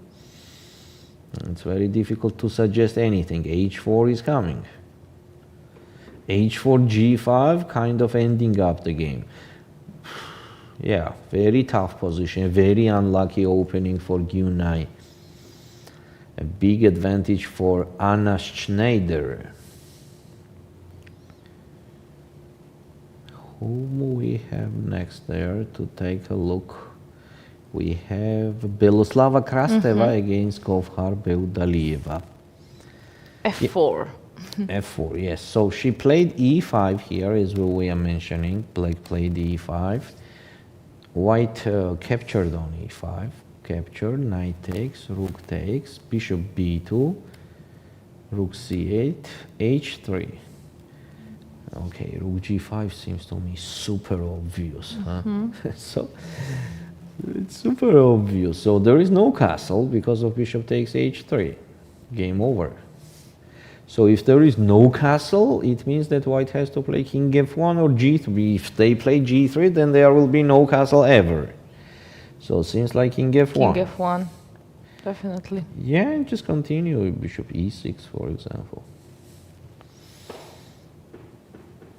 A better position for black. Yeah, just better. I don't think knight e4 is too bad. Castle, okay. Rook g5 now. f4, very strong. Just on time. Just on time, yes. And then taking on e4. The knight is hanging. Did she blunder the f4? I mean, f4 is almost the only move. Bishop h3 is hanging and moving the king. Still, there are some threats Okay, around the rook king. g6 So, is a move. for his typical reaction on. Yeah, but I don't think that white has a bad position here anymore. Yeah. Why I could not do the draw? Yeah, it's opposite color bishops. I will just double up on d file or even triple up later and just trade everything on d file. So it starts smelling like a draw. Yes, next. What is next? Let's go back to the first board. f5, bad move. This is what I was talking about. It's an engine move to keep that bishop on e5, to just don't worry about f6 at all, and to play d5 actually.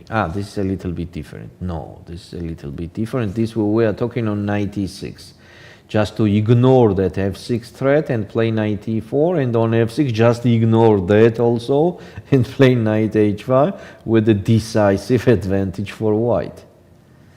Yeah. Instead of that, black played knight h7.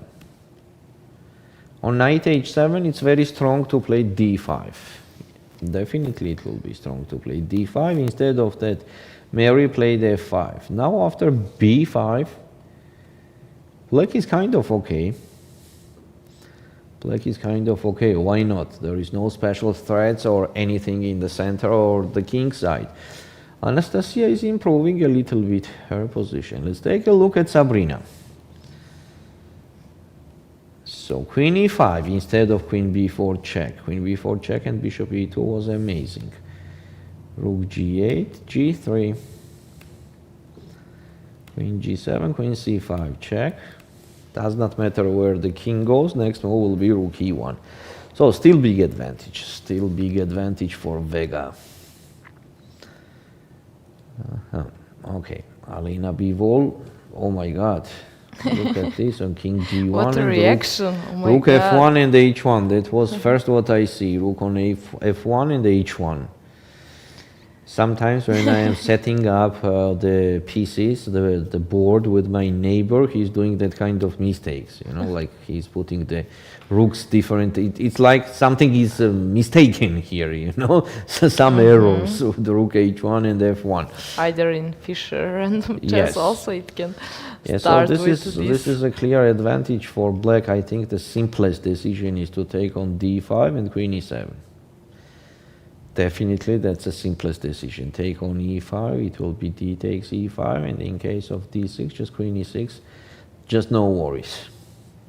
That's it, the position technically is winning.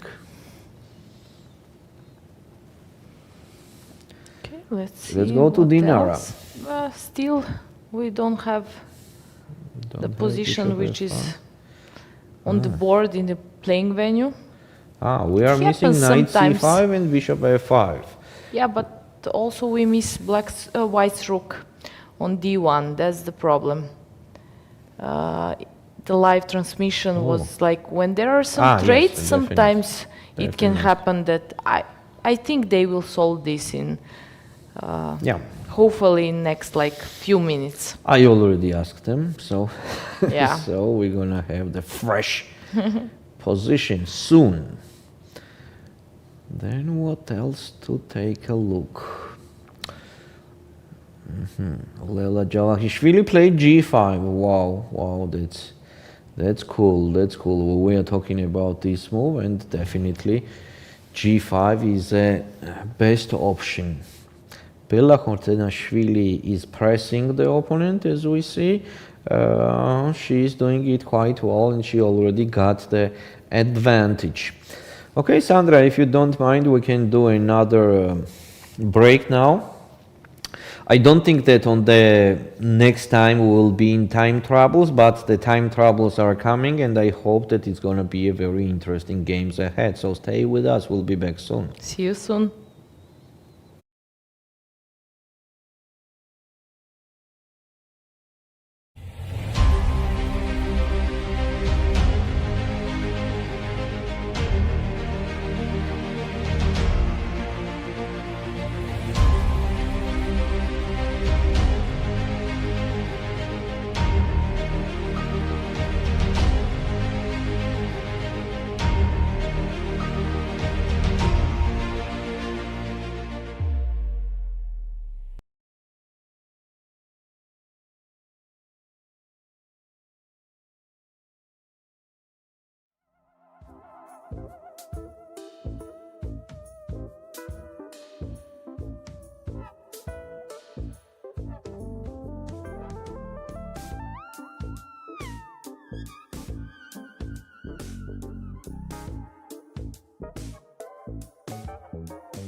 Hello everybody, one more time, and we are back. We continue broadcasting from Georgia, Batumi.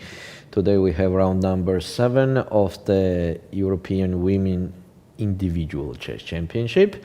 I am Valerian Gaprindashvili and Sandra Djukic with you, and we are ready to go to the games. More than ready. Yes, we are. So this is board number 1. Board number 1, let's see what happened for the last moves when we stopped with f5. So we mentioned that here instead of f5 it was better to play d5 to open up the d file with the immediate troubles for black. Instead of that, Meri played f5, which is not the best option.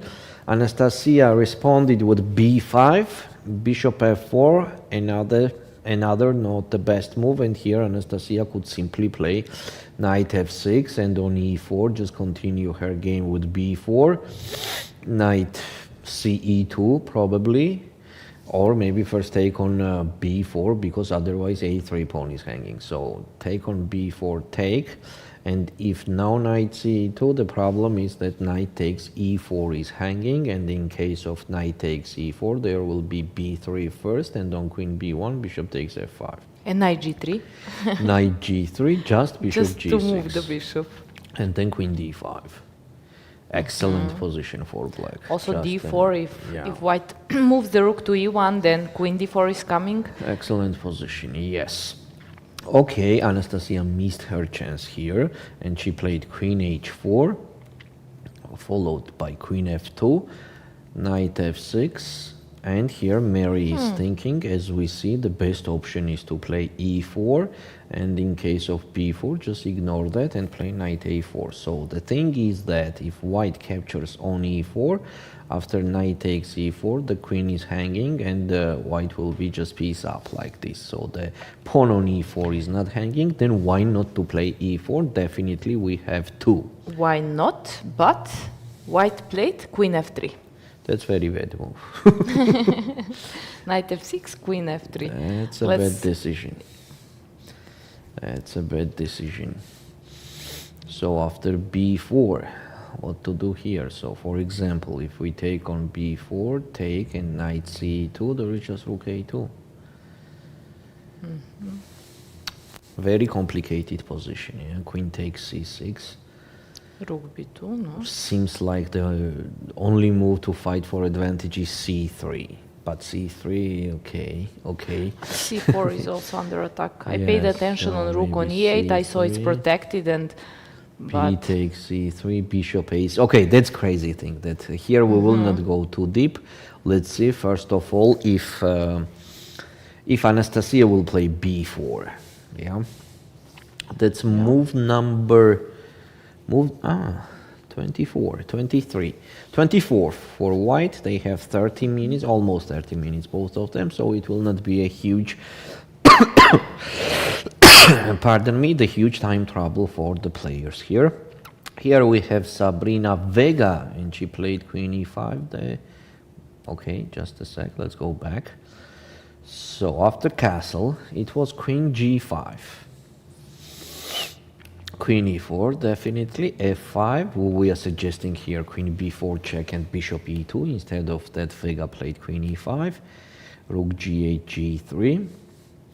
Queen g7, queen c5 check, correct. King f6, rook e1, correct. b6, queen d6, correct. And on queen d7, queen e5 check. Queen f4 also was the move that we are considering. Maybe it was even stronger, and definitely it was stronger to play queen f4 to create a straight attack on h6 pawn. Yeah, and some bishop e4s also hanging. Okay, queen e5 check, king f7, and at least now bishop e2. She is thinking. She is thinking, so bishop e2. It seems like I am on the Vega side. I don't know. In each game, I am supporting her. What about bishop c4?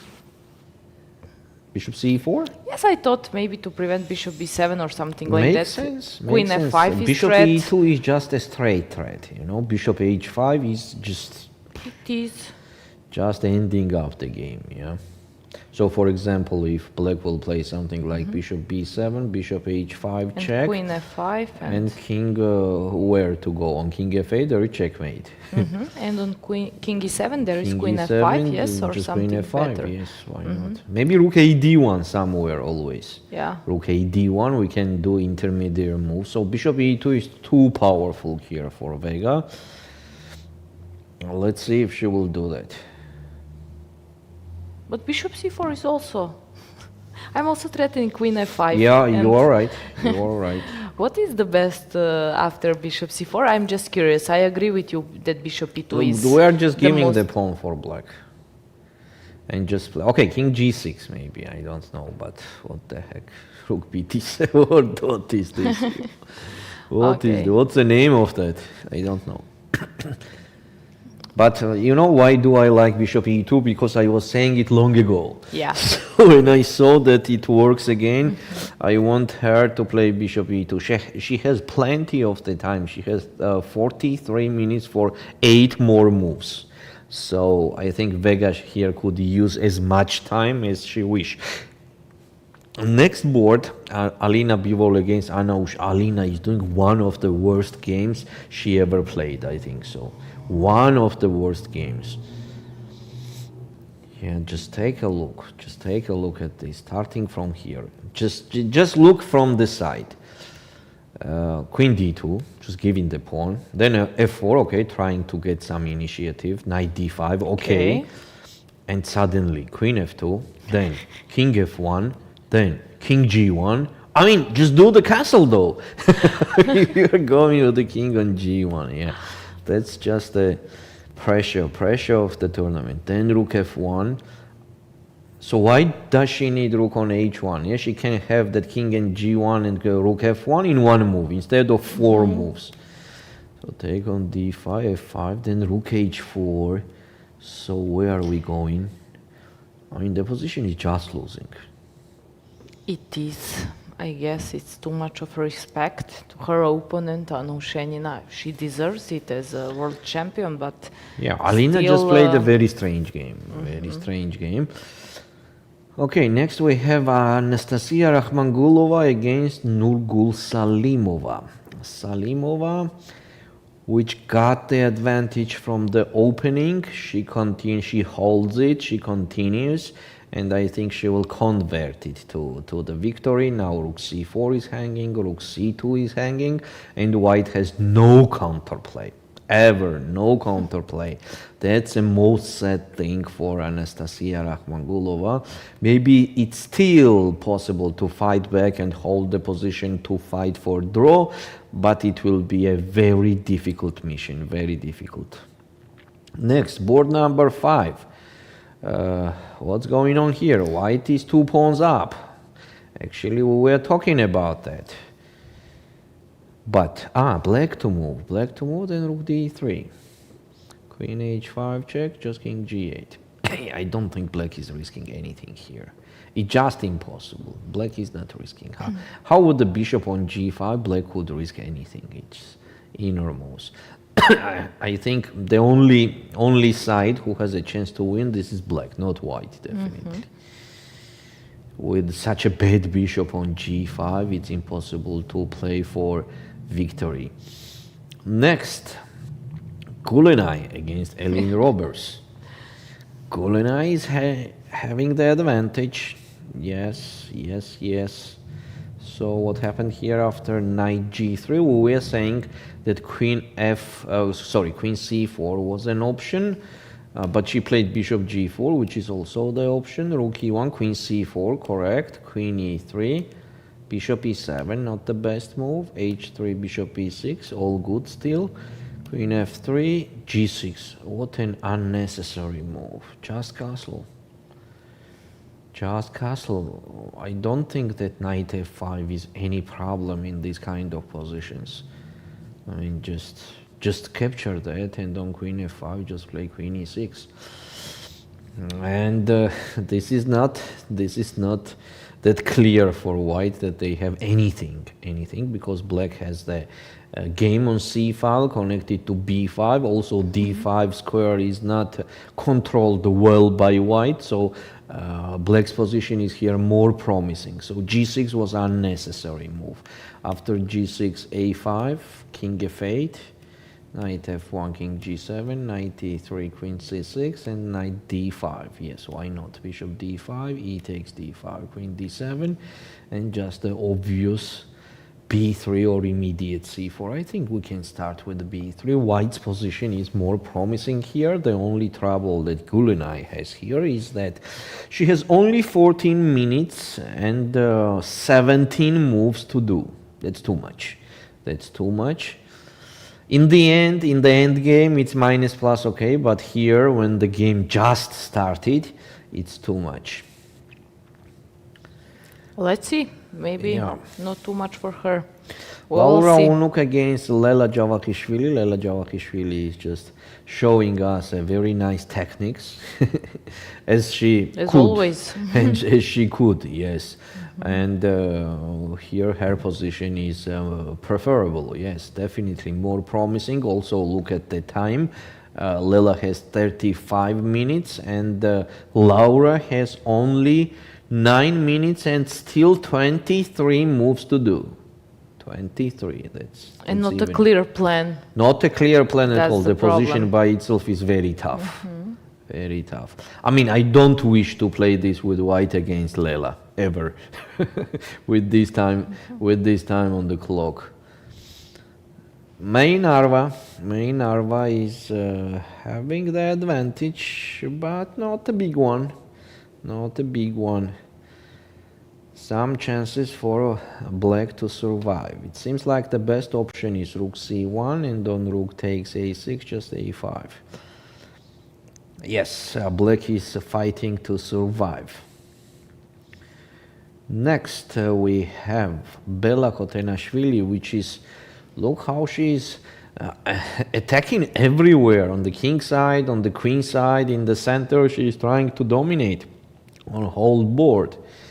I admire her like as a chess player. As you have a feeling that she is not theoretically like very well prepared. It's not a feeling, it's a fact. It's a fact. So she really creates just on chessboard. She is creator. She is creator, exactly. She shows just that she was born for this game. Yes. And I played against her like 2 years ago as white, and I had a feeling I'm doing everything correct. It was pretty much equal position. Yes. But as black, she played some King's Indian, and she played just perfect game. Like Yes. Karpov is doing. You have feeling you're doing everything right and it's equal, Still- but suddenly its position collapsed. Yes, very talented. So I very really talented girl. like her style and chess. Very, very talented, yes. And she's doing a very good game today. She's doing a very good game. So what could we suggest for her? So maybe rook d2 and just double up the rooks on the d file. Why not? That makes sense. That makes sense. So let's see if she will do that. I don't think anything more aggressive is here. Yeah, after f6, knight has to go on f3. So why not rook d2 and rook d1? She has a solid advantage. Let's go ahead. Dinara. Let's take a look what Dinara is doing here. So knight a6, take on c2, take on c7, bishop d1, correct. Knight e8, bishop a4, knight ec7, correct. Now rook is hanging, rook d8, correct. And Dinara is thinking she has 11 minutes, 20 moves to do, 19. Typical for her, but she just blundered in the opening and it just had to happen. So b2 pawn is hanging, tough position, still tough position, but okay, much better than it was a while ago. So for example, knight takes a7, bishop takes b2, and immediately go back with the knight. What's going on here? Yeah, it's not losing, definitely it's not losing. It's not as losing as it was before. So it's not so clear for black how to continue and what to do. So it means that Dinara got some chances to survive. Board number 11. Yana Schneider against Gunay Mamadzada, and as we said, Yana had a very comfortable position from the opening, starting from here. Let's see what happened later. Okay. Acceptable. Then rook b8. Oops, checkmate is hanging. b3, queen a3, check, king b1, knight d7. Then g6, very powerful move, G6. very important. Yeah, Gunay is in trouble. Also 9 minutes on the clock and 16 moves to do. That also the detail. So the problem is that in case of f take g6, the rook is also enters there and just crushing the black's position immediately. Rook dg1 is also coming. White is almost winning here. If black does not capture and play something like knight f6, which seems the best option, then just take on g7, queen takes, and queen g2 is very strong. Very strong. g7 Yeah. pawn is hanging now. It has to be protected, I guess, but... But how? And with what? Rook h7 or rook g8? Well, rook h7 is tricky. I think that it doesn't work well. But rook g8 is kind of passive And here, the engine move, bishop c1. To ensure the queen side there without any threats for black. And when the queen goes somewhere, c5 or a5 does not matter. Queen g6 check, king f8 and knight d5. yeah. This is the position you can play even in huge time trouble. It's just moves are going by themselves. You don't have to think a lot. Okay, yeah. And you see, Jana has 35 minutes, so she's not even in any kind of time trouble. So very tough and heavy game for Gyunai. Let's go to second board. What do you think? Let's go. Let's see if bishop c4 or bishop e2 happens. She played bishop c4. So you are the real Vega. Bishop c4 happened, and rook g6 was the response, and queen takes f5 is. Oops. That's And only one pawn, and it's just the beginning. It's a one pawn, and it's beginning. How will we Beginning to the get end. in this kind of trouble from the beginning? Yeah, it's. Well, I think that she messed something. She messed from up her something in the I opening, mean, yes, yes, but but, maybe she messed some variations and she made maybe fast move or whatever. Yeah, let's see. So Let's see. After, okay, Vega is thinking, but definitely she will capture on f5. Why not? Or maybe rook d1 rook first. d1 is Okay, also that intermediate very good move. option. But queen f5, it seems to me, you know, rook d1. Okay, queen f5. What the black is doing. On rook f6, I will take on e6. Here you are. Game over. So, if not rook f6, then king g7 only move. Then queen e5, check back. Let's play this And position then I will with extra decide pawn. rook d1 either. Yeah, then let's maybe rook e4 immediately after rook f6. If the black will play rook f6, then rook e4. And maybe I don't need that rook on d1. I mean, I have to take on f5 now or later, so that's why I'm just suggesting to do it immediately. Then who knows, later maybe you will not come. Just take on f5. Vega. And you see, Anastasia Khnatishin against Meri Arabidze, she played b4, and Meri responded with knight a4. What a tough game! What a tough game here! Wow, very complicated. It's too complicated. I love knight d5 for black.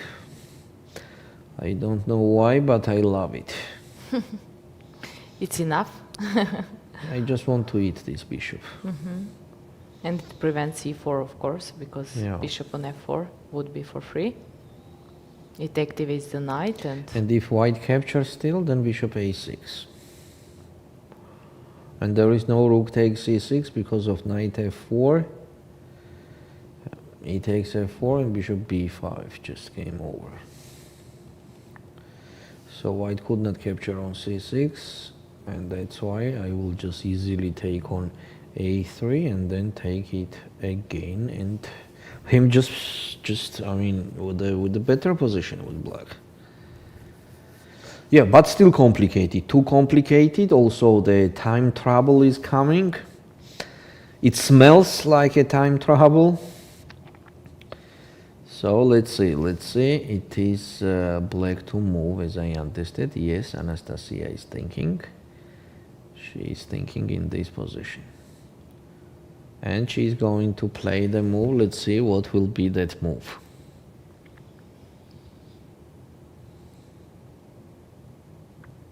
So we are expecting knight d5, yes? Knight d5 seems to me very solid, yes. And she did it. Did it. Now Meri will take her time, so let's go to another board. And Sabrina Vega, I could not get even one move of her. She played rook bd1. I wanted to take on f5. No, she played rook bd1. Okay, still winning, of course. I'm not complaining. So, Alina Bivol against Anna Ushenina. Anna is improving and increasing her advantage. She is almost winning. Then we have Nurgyul Salimova also with almost winning position. Here is just hopeless position for white, hopeless endgame. Ulviyya Fataliyeva. Here Claudia Coulon did not play rook d3. She played queen b1, which is not the best option at all. White responded with f5, bishop d5, and queen h5 check has to be done.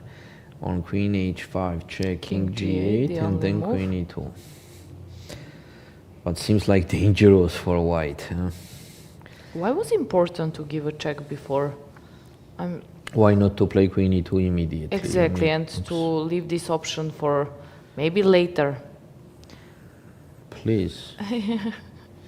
Queen e2. There is a difference, but... There will be small difference, not a big. Okay, I don't want to go deeper here. What's the difference? Okay, I was just seems curious. like the complicated position. Because maybe sometimes we don't want to give check, but we want to have this option for later. That's why I was... Yes, maybe here the back rank is more important to have the king there, and the white can use that better than on h7. Okay, But she's thinking. She's thinking. Ulviyya. Yes. Just 4 minutes. 4 minutes for 13 moves. Oh, that's very dangerous position, you know. And also, opponent has the initiative. It will be a tough period for Ulviyya. Next, Olga Badelka. Here, Mkrtchyan almost equalized her position. This is what we have on the board. Rook takes e1 is possible. Rook takes e1, knight takes c2, and on rook e7, just rook d8. Everybody happy. What position is with a mutual play? It's not a draw. Definitely, it's not a draw. It's just a mutual play. Okay, then Natalia Buksa against Alexandra Zhereptsova, where Alexandra Zhereptsova has slightly better position, and how it happened, let's take a look.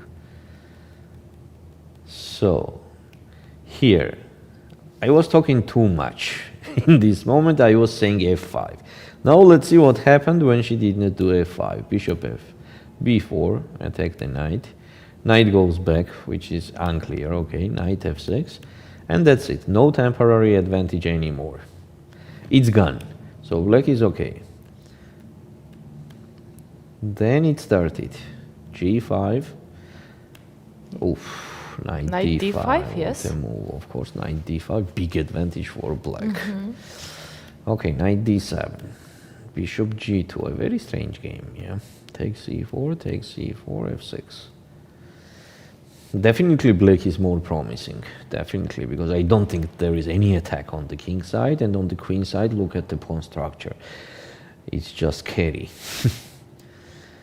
So Zhereptsova has a chance to win such a very strong player. Kulenai against Elin Roberts.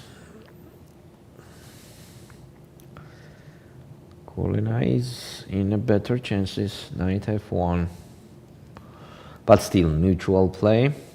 I just want to quickly review everything. Maybe somewhere something important is happening. Lela Javakhishvili is in the same mood.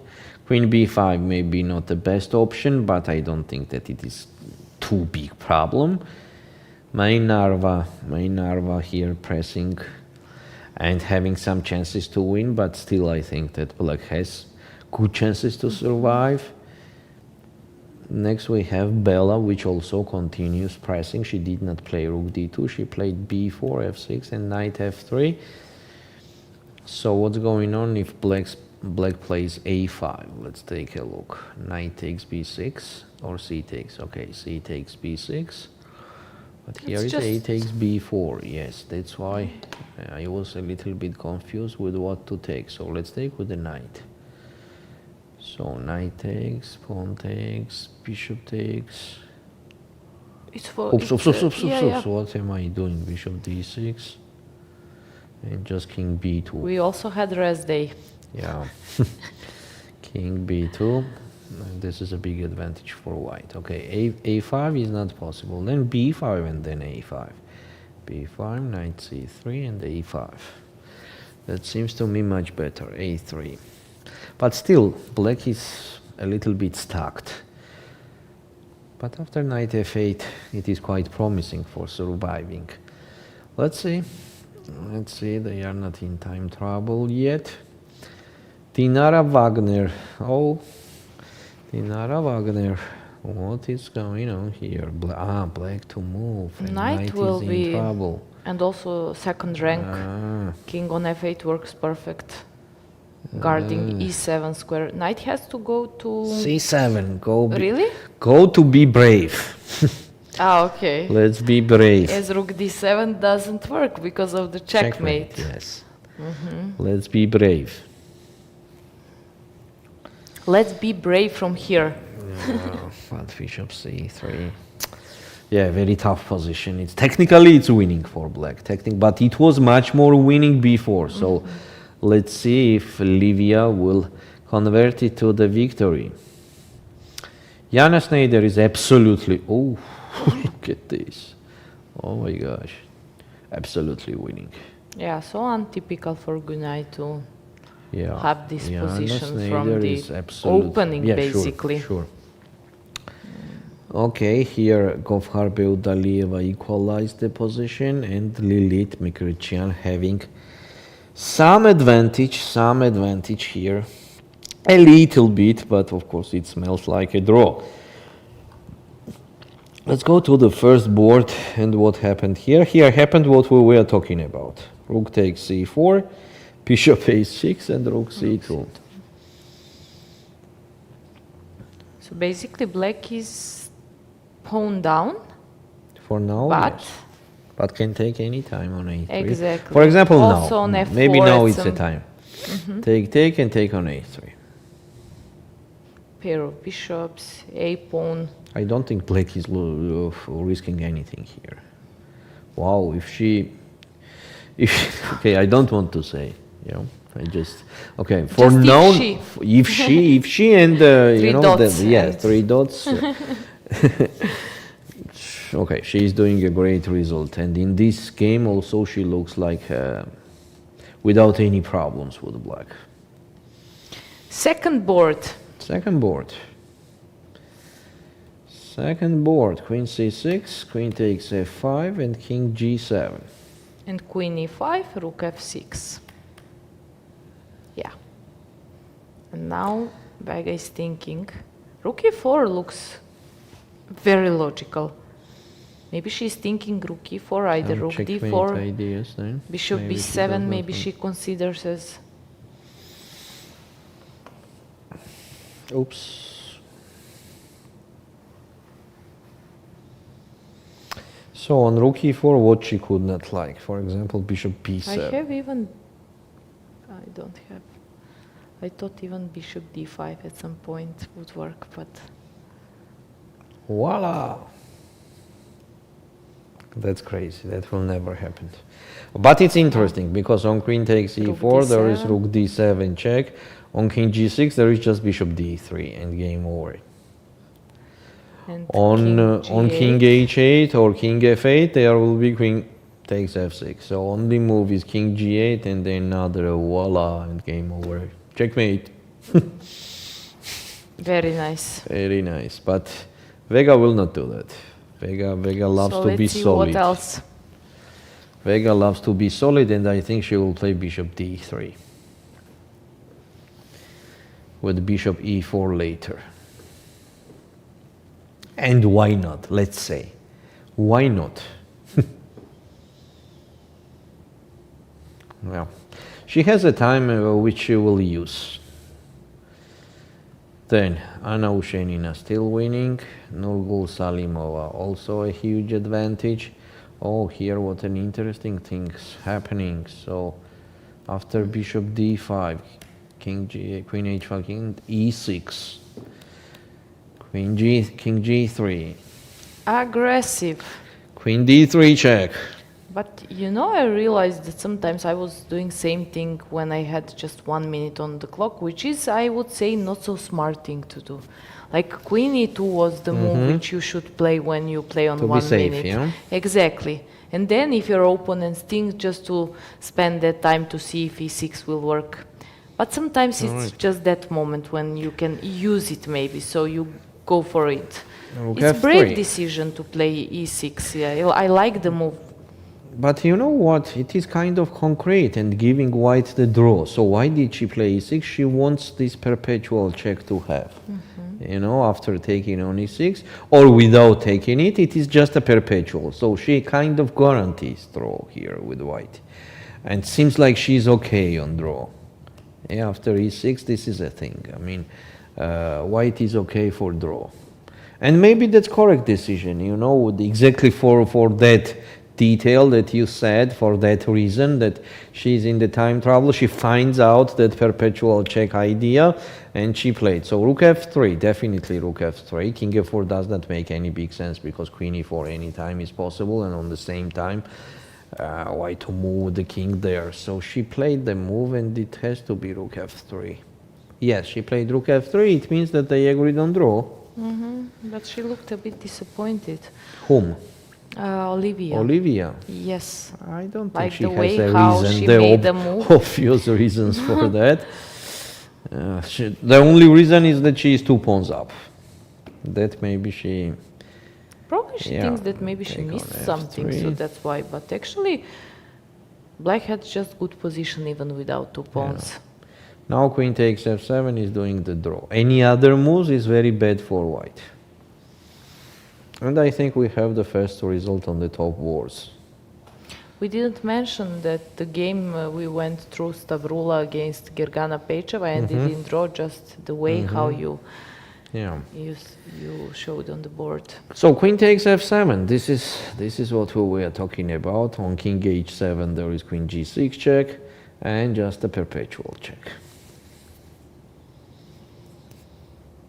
So just wait for a while as they will agree on draw, I think so. Let's see if it will be discussion after the game between the opponents. White is thinking. So what are they thinking? Ah, that's a very nice line, by the way, Sandra. Rook h3 check. And now black is doing perpetual. But instead of rook h3, there is another move also. Rook g1 check. Even queen takes c3 is possible, and why to play this with white when black, if black wants draw, they have draw in the pocket with rook h3 or rook g1. Definitely white will do the perpetual from g6 f7. King g8. Claudia responded immediately. And queen f7. Here we are. We have the repetition. And it seems that we have the draw there. Okay, yes, and here we have the agreement. Okay. Here we have the agreement. Let's see. Congratulations to both of them. Both of them. They go to 5 points, 5 out of 7, and the game Sabrina continues. is using her time. So I have one proposal, Sandra, to do a very short break now and be back on the time troubles. time troubles. Which are I agree. coming. I Yes, agree. So stay with us. We will be back soon.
Hello one more time, and instead of introduction, I think we have to go immediately on the games as we have the time troubles here. Let's start from the first board here, minus plus less problems connected to time, but position is very interesting. The last move Meri played was bishop e5, which is the strongest and the best option in this position. So this is move number 30th. Move number 30, and they have 10 minutes each, so it will not be a huge time trouble in this position. So now about the evaluation. What do we have here? The position is very complicated. So first of all, I have to say that here Anastasia made a small error. Instead of bishop b5, it was much better definitely to take on c5, rook takes c5, take on f4, take on f4, and just push. Push and Why push not? and push. Yes, of course, of course we have such a monster on a file. This is the a pawn. So she made that error, and after knight c5 she played bishop b5, and maybe she misevaluated the bishop e5 move. Now taking on c5 is absolutely different world, absolutely different, because pushing now, you know, is facing rook takes b5, and queen takes d5. That's one option. Another option is e4, and this is absolutely different position. Absolutely different, yeah, because the most important thing was that after taking on c5, black was taking also on f4. I mean, taking on c5 is not so important as taking on f4, yeah, because after bishop e5, some e4 is coming. So the best option for black here is queen g5. Queen g5, and on king f2, just an amazing queen takes e3. Queen takes e3, knight takes e3, king takes e3, and f6. King f4, f takes e5, d takes e5 with the crazy position on the board. This is just crazy. Okay, let's see. Anastasia is using her time. On the second board, we had some amazing moves played here by Monica. Oh, sorry, not Monica. Monica Sochko, no. She is not here. She's on another board. Here we have Sabrina Vega. Sabrina Vega, and she played rook e4. We are considering it, but on this moment I was saying bishop d3 to be more solid and safe in her style, but she's showing us another style. It means that she is ready for the fight always. And bishop takes e6. She calculates this line after queen c7, king f8, queen g7, king e8, and okay, the position is just losing. Even queen takes b7, or either to play what actually, you know? Queen b7, why not? Queen what? Yeah, queen b7 or rook gd4. No, queen b7 definitely. No need. Just take a Queen piece takes and later b7. rook e4 is a threat, Black and queen captured a8. on g4.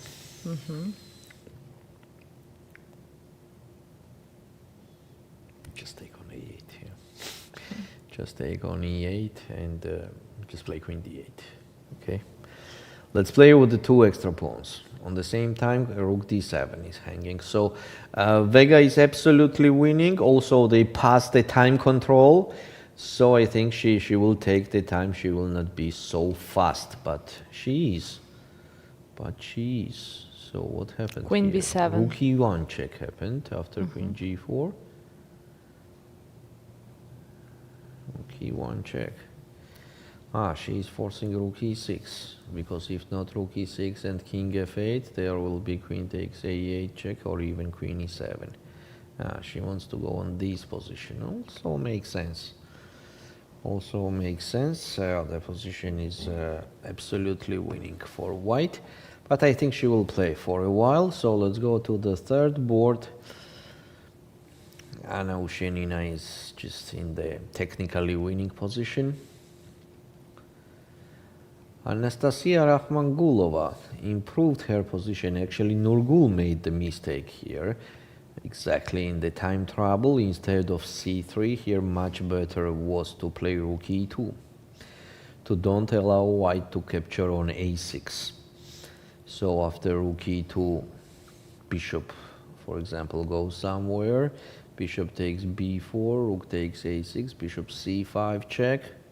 And on king f1, rook f2, and just gaining the material.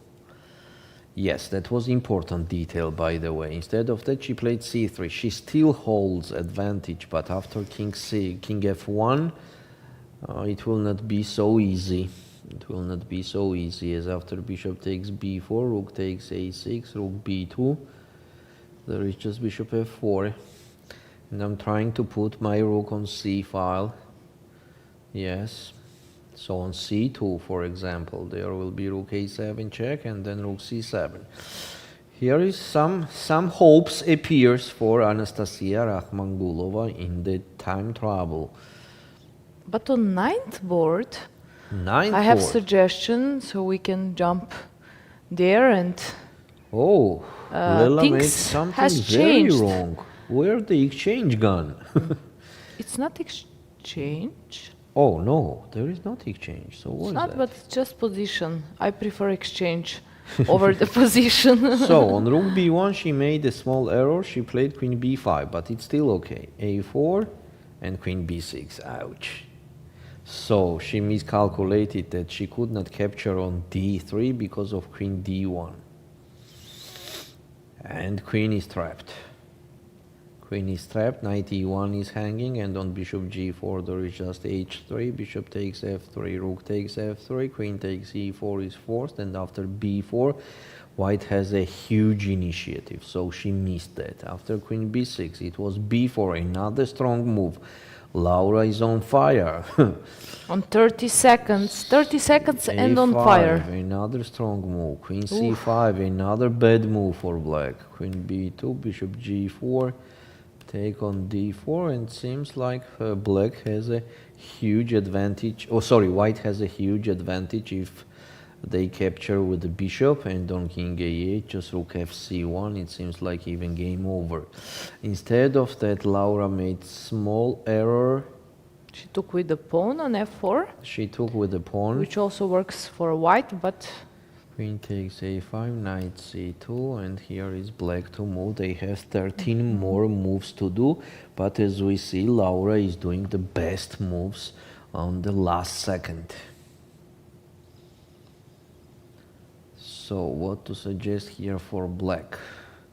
There is nothing much. White's position is with a huge advantage, so maybe queen b6, then bishop takes b4.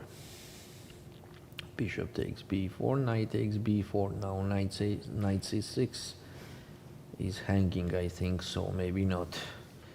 No, it's not hanging. It's not hanging. Knight c6 is not hanging. But knight d5 or the stuff like that is hanging. Yeah, and everything is equal from the material point of view, and white has the attack for free. And quite easy position to play, even in the time trouble, as black is not threatening anything. So Lela played a very bad part. She has a very bad period of the game. Few moves, but it was enough, not just to lose advantage, but also to give advantage to her opponent, to Laura. So let's take a look at Bella. Bella holds the same kind of advantage, but let's see if she will convert it to the victory. Dinara Wagner against Ulviyya Osmak. This is the position. Seems like Dinara is surviving here. Knight e8 check is hanging. Knight e8 check is hanging, and some troubles appears. It's just necessary to play f5 or f6. So maybe f6, and in that case, she's not even worse already. King f7, rook f8. A very strong move, as we could not capture on e6 because of rook f6. This rook b6, rook takes a2, and probably this will end it up with draw. But white of course is not risking anything. So that's it. Dinara survived here. Bishop b6 was a very bad move. Instead of bishop b6, it was extremely necessary, definitely, to make the king stronger, safer, and so on. And this is a huge advantage for black, just the hugest advantage. Instead of that, she played she bishop just missed b6 g5 because bishop b6 looks like a tempo move. You attack on f2, but she played f5. But now white does not have any special problems. They can play knight e6 check, king f7, and knight c5. Here has to be the draw. Here has to be the draw, as there is no rook c2 move. I mean, it is, but it's not creating any big troubles. b4, taking on a2, also not a big deal because of rook h8, king g7, and rook b8. We are eating the b pawn, going to the equal rook's endgame. So she is thinking, I mean, Dinara is thinking, or she already played f4. Okay, she did not play knight e6 check, she played f4, also a possible option.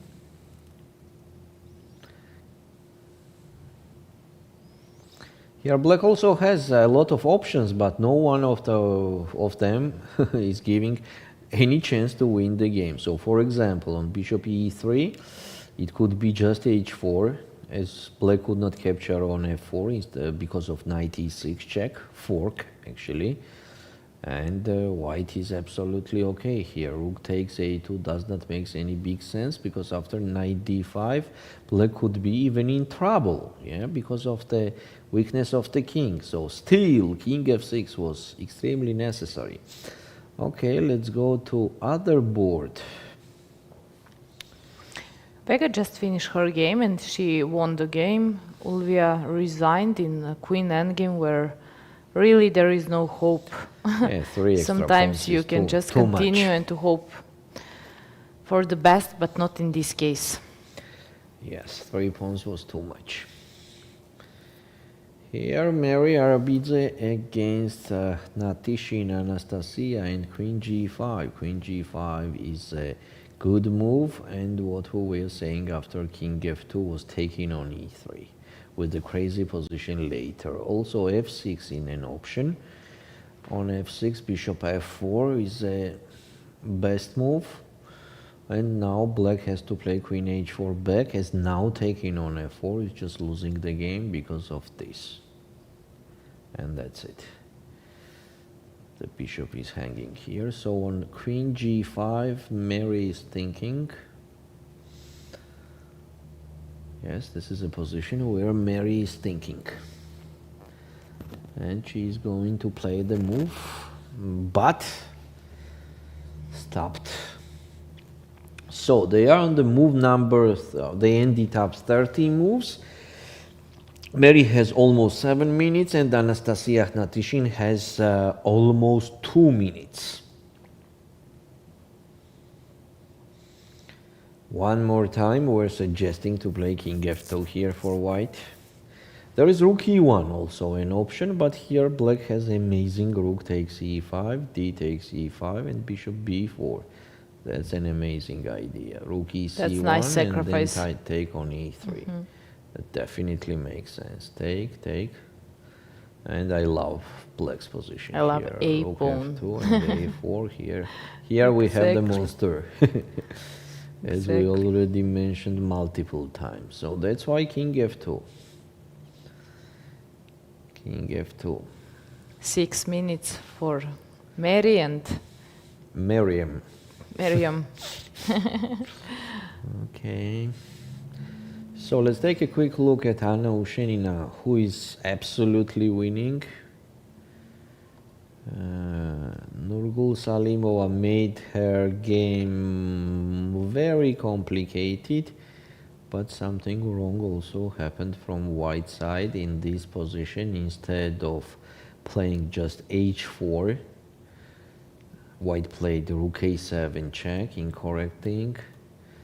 And now after rook c7, rook h7, there will be just bishop c5, also very strong move, probably winning for black.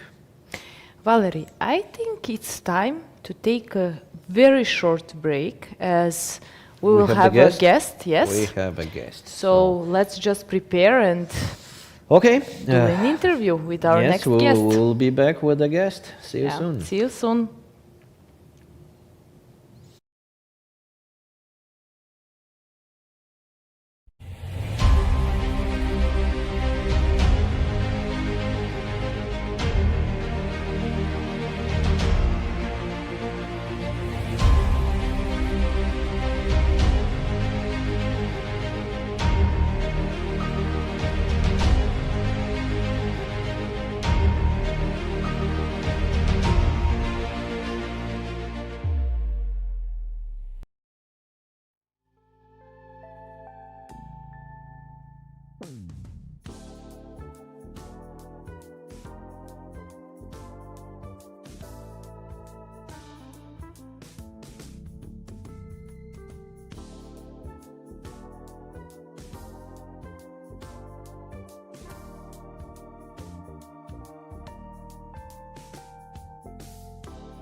Welcome back. And yes, we have here in the studio Sabrina Vega, who just finished her game. She won the game and she converted advantage which she had from the early beginning of the game. Welcome, Vega. Thank you, and hello to everybody. I guess you feel great after a win. It has to be like that.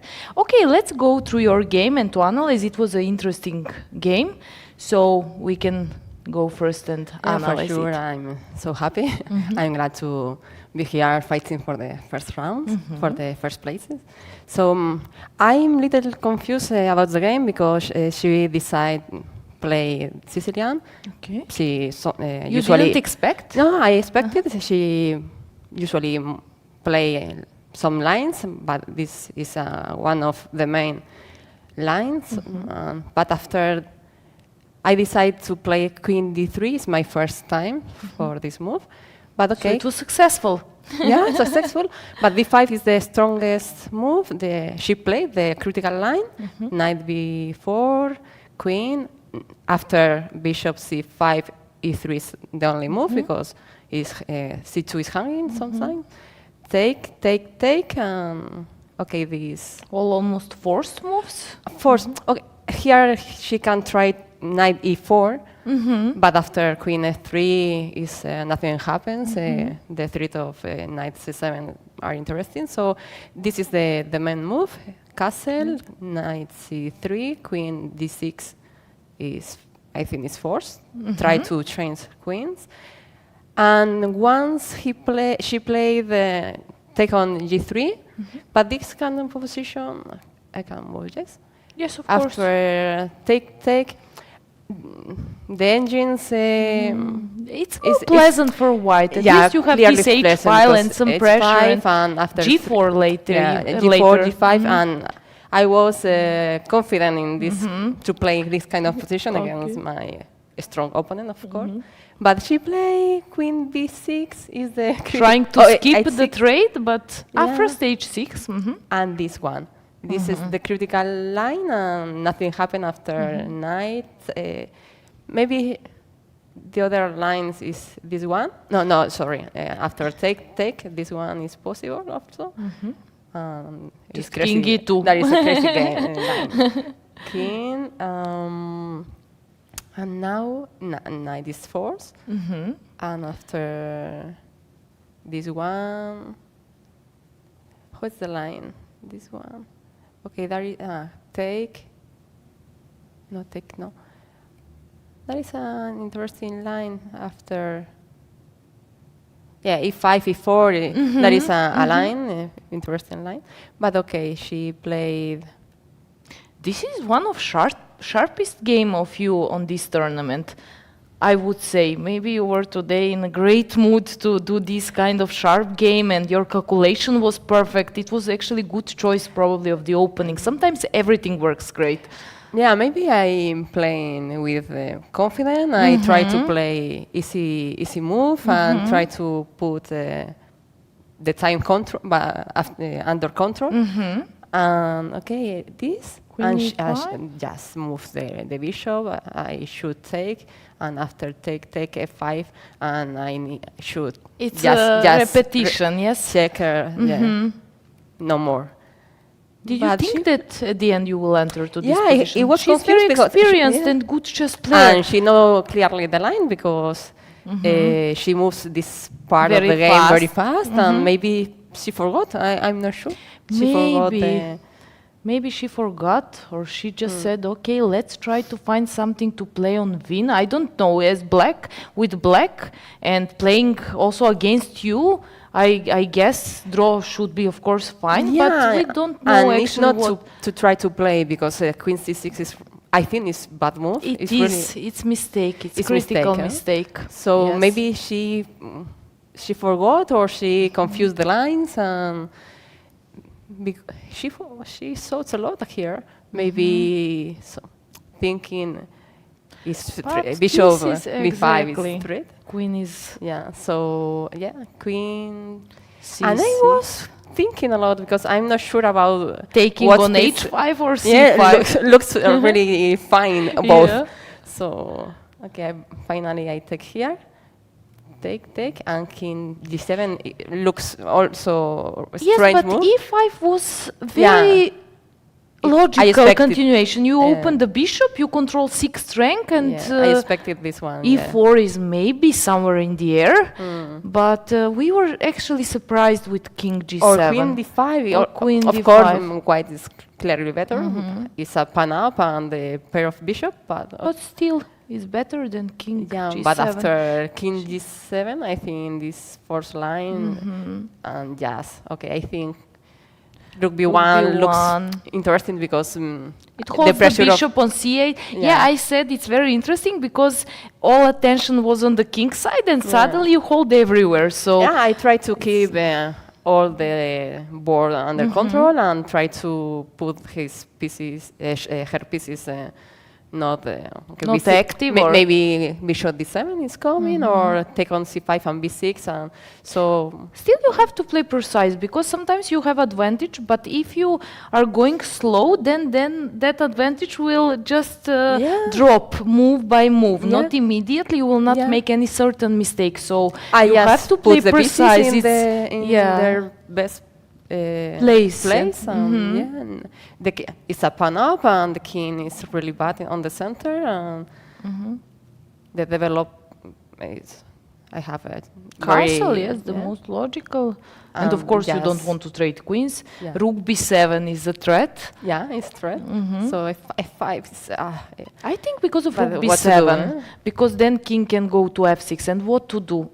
There is no move. No move. Yeah. To make. Because I just put rook e1, bishop c4 in a moment, and it's not easy play. G3. I think this is the best move. Queen c5 because king c7. It's tempo move, and it's a tempo move, and after rook e1, I think it's simple losing position. Maybe I expected king g6, but it doesn't work. Also, maybe rook. You can enter with this rook and or bishop c4 or some rook b4 looks interesting, of course. And after b6, queen d6, and no move. Actually, there is no hope for black. Looks after bishop d7, I'm expecting this one. Beautiful. Nice, yes, beautiful threatening to f5, and take on if she takes, then e6. Yes, this hanging, is. huh? You just wanted this over the board, but it didn't happen. Beautiful end for the game, but of course not. Here also, I think bishop b5 directly is winning because after queen just take and bishop c6 is. We had discussion here in the studio because we had this position where your bishop is just few moves. Yeah, exactly. And then Valerie, he said, I want this bishop e2 because he was suggesting bishop e2, bishop f3 in earlier part of the game. Just to, and I said, but I want bishop c4. And I said, come on, Vega, play bishop c4. And then bishop c4 came. So I was really happy and satisfied. Yeah. Both moves are working. Bishop e2, Whatever also bishop move h5 has idea. So it's very unpleasant. I thought in some moments bishop d2 and bishop h5. But okay, just move the bishop looks fine. Bishop b5 is a strange move, but okay, she can play the endgame. After bishop c4, simple chess. Rook b1 and e6 and e5 are hanging. And the king is so bad. So after this, I mean, she thought that queen f5 is a threat, but what to do? You can just not prevent it. Rook g6. Yeah, I think after this sequence of and now rook e4 is beautiful. very nice. Yes, because bishop b7. What did she play after rook e4? Yeah, rook e4, bishop b7, check, and then check. The only take on. Yeah. This was very nice. Made if she take on with the rook is made. Queen g7, and after this, just I convert the advantage, and then gains a lot of pounds more. Yeah. So I'm not surprised with the game you showed us today, as you're a 9-time champion of Spain. It's just convincing, and I know you since we were very little, as we played in Spain, in Valencia, a lot of world youth championships. You're not just a chess player, you're promoting chess, but you're a mother. Yeah. And you have a son who is 5 years old. And I'm just curious, does he know to play chess? He loves to play chess. He's expecting to play some tournaments when He does? Yeah. He always imagine he should go traveling to by China, and he loves playing on China with the other childs, and Very nice. Very nice. You will share actually right now you're sharing same passion. I guess he's also following you and cheering for you, and today he will be very proud of you. I wish you best of luck, and I will give you to go to rest. Thank you so Thank much. you very For much. me also it's important try to give her this fighting. And okay, I hope for the last rounds Yes, last rounds are actually the most important, most but important, tournament is critical, long, energy drops, and actually free day worked perfect for you. Yeah, sure. So maybe we should have one more. Yeah, thank you very much. All the best. Hope I will see you once again here in studio. And guys, we will go to short break and then we continue.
Hello, dear chess friends, one more time. So we had a wonderful guest, that was Sabrina Vega. Many thanks to her. And now let's go back to the games. Let's start with the first board, which is actually the most interesting game for today, where we have the leader Anastasia Khnatishin with the 6 points out of 6, playing against a very experienced and strong player, Meri Arabidze. And this is a position that we have after the first time control, and Meri made the move. The best option here for white was to play rook a7, but she did rook a3.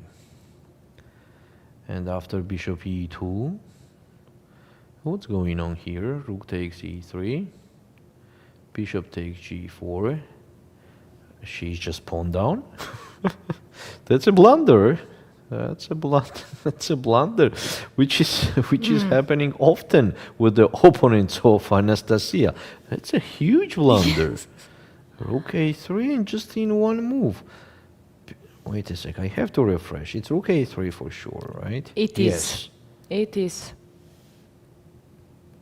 Wait, no, it was rook a7 first. No, yeah, it was such a huge blunder if rook a3 immediately. So rook e7, rook a3. Now it's equal. Yes, now it's equal. Now it's equal. Now it's equal, and actually, I can say more than the equal. It's very close to draw. It's very close to draw, as the opponent does not have any special weaknesses on the board. There is the opposite color bishop position. But Meri will continue here. She will use press, yes. She will use any chance she has. Unfortunately, there is not many chances for white in this position. Actually, it's very close to draw. Now I'm looking at the position. I can see even where to improve and what to improve. Okay. Seems like draw. Seems like draw. Third board, Alina Bivol against Anna Ushenina. Anna Ushenina is doing a great game. What we could not say again with Alina Bivol, this is, as I already mentioned, maybe one of the worst games she ever played. So technically, Anna Ushenina is completely winning as the a2 pawn is hanging.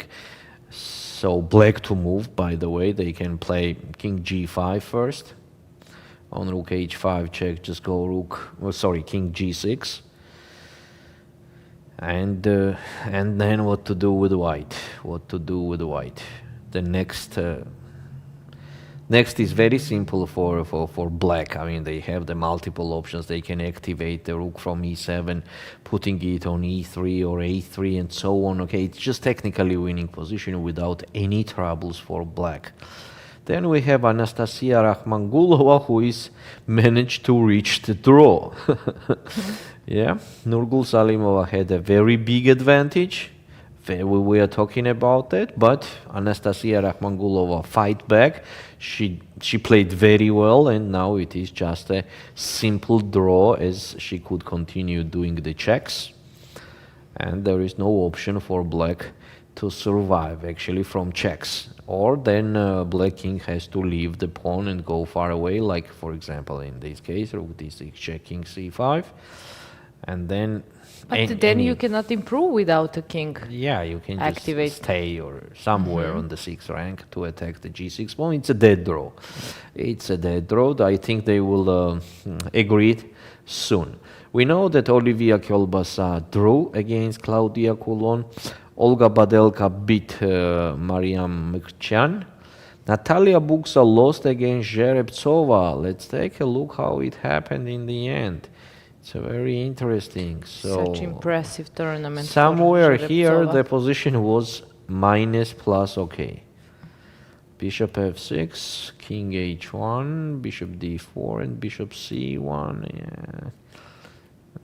A little bit weak performance from Buksa. Natalia. Bishop takes f3, take queen c6. Queen a4 was even better. Okay, queen c6. Threatening bishop e5, so rook has to be protected. Queen on e4, f3. and now queen e1. Wow. Yeah, so the point is that if Natalia captures on e1, there is rook g1 checkmate. Well done, Alexandra. She is doing a very good tournament. Well done. What else to say? Next, we have Gulenai against Elin Roberts. What a position! What a position we have here. F3, obviously the last move was a mistake. Aha, it was taking the pawn on F3. G takes F3. Yeah, instead of taking on F3, the time control already passed. But Yeah, it's so maybe strange better it was to position. play Rook G7. How to estimate this position without the engine? Yeah, G takes F3, so what the white can do here, the new chance appears, Rook H4 check, and in case of King G8, then white captures on F3. So on Rook H4 check, it seems like Rook H7 is necessary, then just take on H7, take on H7, G takes F3, Queen takes D5, King takes E2. And white has some chances to survive here. They definitely has some chances to survive. So let's see what Elin Roberts will create there.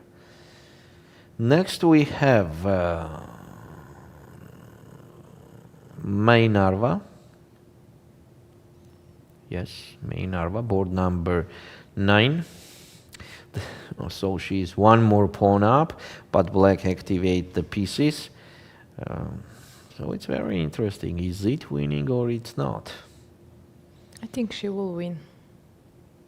She has to, yeah, It's to just- activate the king a little bit like this. If black will play Rook E2, then we can go back for a while, Rook B1, then activate the king. Yeah, black has some chances to survive, but it will be very tough. Next, we have Bella Khotenashvili absolutely winning position, so she did her job, we can say that. She is pawn up, and yes, just hopeless position for black. Just a hopeless position. Yeah, just no way out. Here soon will be the resignation. Next, Laura Unuk won against Lela Javakhishvili. Dinara Wagner draw, that we know. Yana Snyder won against Gunay Mamadzada. Well, we are saying that she had a big advantage from the opening and was leading whole game, and she converted her advantage to the victory. Beloslava Krasteva draw against Gohar Beudalieva, and Lilith Mikurchian also draw against Sofia Pogorelskih. Let's go back to the first board where we have one move down, Bishop E2 and Queen G6. Where to create chances, what to do from any of the colors. Maybe knight E3 somewhere, for example here. Even Rook takes E3 is possible. Take, and knight F7. Queen takes D4 and just perpetual H6. check. Perpetual check. Okay, obviously this position is a draw. We mentioned a lot of times. Maybe try H5, but then it's facing H4. And nothing much. On Bishop G4 I can just wait like King H2. Yeah, not easy to create. From any Any of ki- the side, yeah. Exactly. On Rook D7 there will be knight E4 already. On Rook E7 or Rook F7, back knight D6. Yeah, it's very close to draw, but if they will spend their time and enter in the time troubles, then anything could happen, anything. Let's take one more time a look at Anna Ushenina. So, Rook H6. Yeah, she played Rook E1. We were saying, we were talking about King G5, but of course Rook E1 is also a possible option.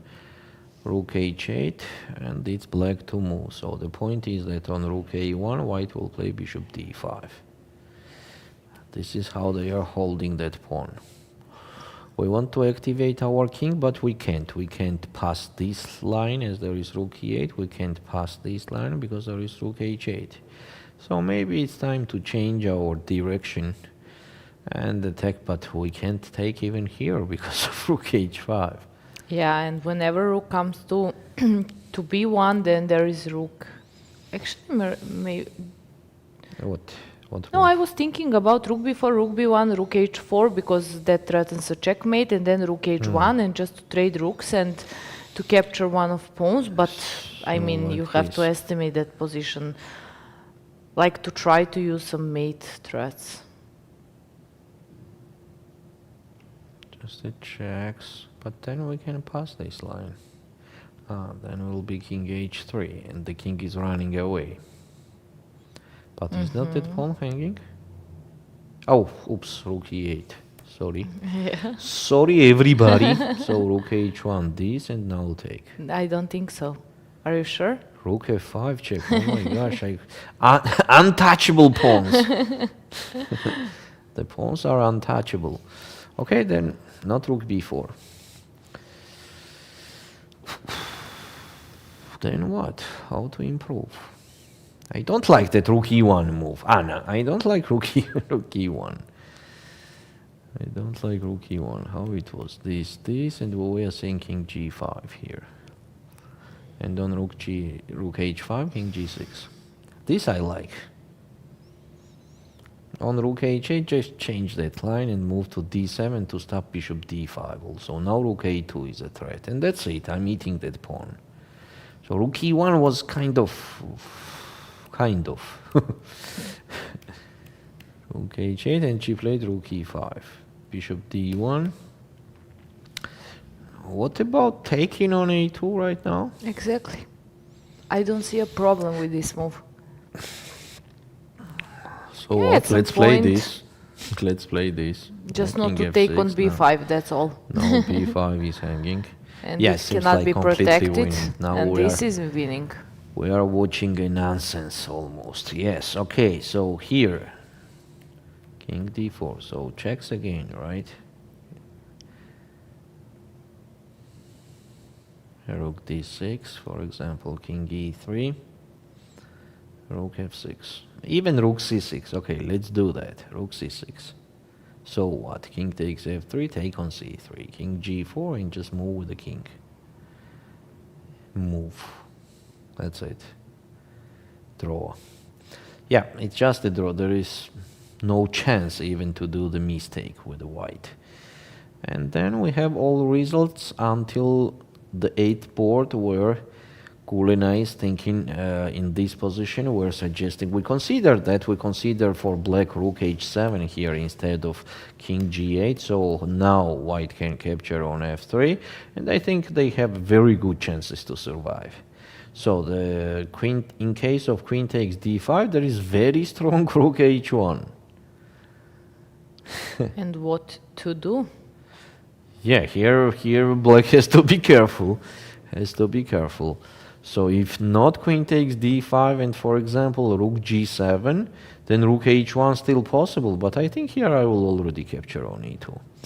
White is okay here. Such a tiny detail here, g takes f3, but very important thing. Rook g7 was almost winning position technically. Now there is a headache, and Elin did the move, as we see. Can I play No, it's white if to move. g takes f3, queen d5, rook h1, queen d1? It's a draw, or what Rook is that? h8 check. Tell me. King Okay, the only move G7. king g7, Rook and h7 then it's check. easy for white. Okay, king. And then just checks. King e7, there is knight f5. And now you are forced to go here and just go back. Okay. And if black goes on d file, then voila. Then don't go to d file. Forget about d file. Wow.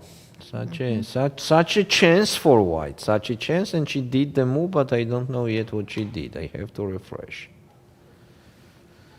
She took on She f3. took on f3, definitely. Now Eileen will take her time, as she has almost 25 minutes, okay, 24 minutes. And she definitely needs to think here. She definitely needs to think.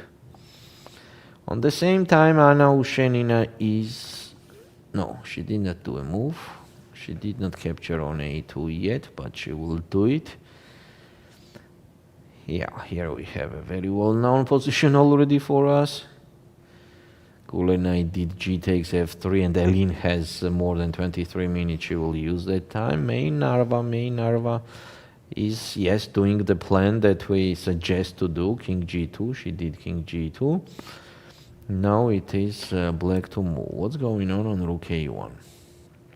Bishop b4 and rook b1. We have a6 and rook b7 everywhere. So now I will just give that pawn with rook b7, and it will be just winning. That makes no sense at all because of bishop c5. Game over. Nice tactics in the end. Nice tactics. Yeah, so Mai has good chances to win this game. In meantime, Laura won a game while we had a break. Lela Javakhishvili lost. Yeah. And Bella Khotenashvili again in the completely winning position. Then we have the results everywhere. So where you suggest to go? Okay, let's take a look at the first board again. So black played knight b6. Knight b6. Then what? What the black wants? Maybe just knight b6, knight d5 staying. What about maybe just bishop to wait? e5? Wow. The problem is that after knight d5 I want nothing. Just to go back with the bishop and to wait for knight b6 and then for repetition. Rook g3. Rook g3. King f8. Queen f8. Queen takes h6. Then Is it bishop. no? F takes e5. Exactly, bishop is hanging. So what's going on if the black captures that bishop immediately? There is f6, f6, I guess. and it seems like that's it. Then what's going on? Then it's just bad. So also there queen is a takes place d6, there is f7. game f7, over. yes. And knight If f5 the rook could come goes, also for at some example, point. on d7, then rook g3. Oh my god. And knight f5 and Yeah, it's just queen h6 also hanging. Yeah, it's just losing. So black bishop could not- e5 looks like a move Knight which d5 should be played if Let's take a look you here. want Knight to create d5 something. and rook g3. Yes, it queen seems f8, like yes? Queen f8, and here we have to be careful. Engine says that the only move Maybe knight to e4. don't lose the game is knight e4. Exactly, because of f6. Now when queen is on f8, No, bishop threat is to d6 take is the in. bishop and So the same engine says king h8, bishop d6, and knight f4. Come on. this engine is telling a lot. Come on. Oh, then it needs to try for Actually, white, then you know? it's- Bishop e5. The game with 3 possible results. Still, Bishop e5. and nothing is clear. I would love to have bishop e5 here with white. Yeah. Let's see what Meri will decide. She is thinking. Anna Ushenina did not capture the pawn. Why she did not capture the pawn? Somebody tell me, please, why not to take on a2 and give the h4? Okay. Anyway, that happened. King g5. And here is... She wants to save the h4 pawn, but Yes, also she's- to she's- take b5 pawn, She's but just playing for max. everything. Which Which is sometimes actually not bad. Not it's bad. not. Not If- bad. It's possible, then it's perfect. Sometimes it's just not. But you can try and still then to go to the other solution. Okay, yeah, okay. It's just winning. It's just winning. I'm sure Anna will win this game. Here Nurgyul Salimova continues playing in a very dead draw position. King d3 was the last move, so I think the checks will start now. Rook d7, king e3, and then rook f7. Rook f2, for And then example, handshake. and then rook f6.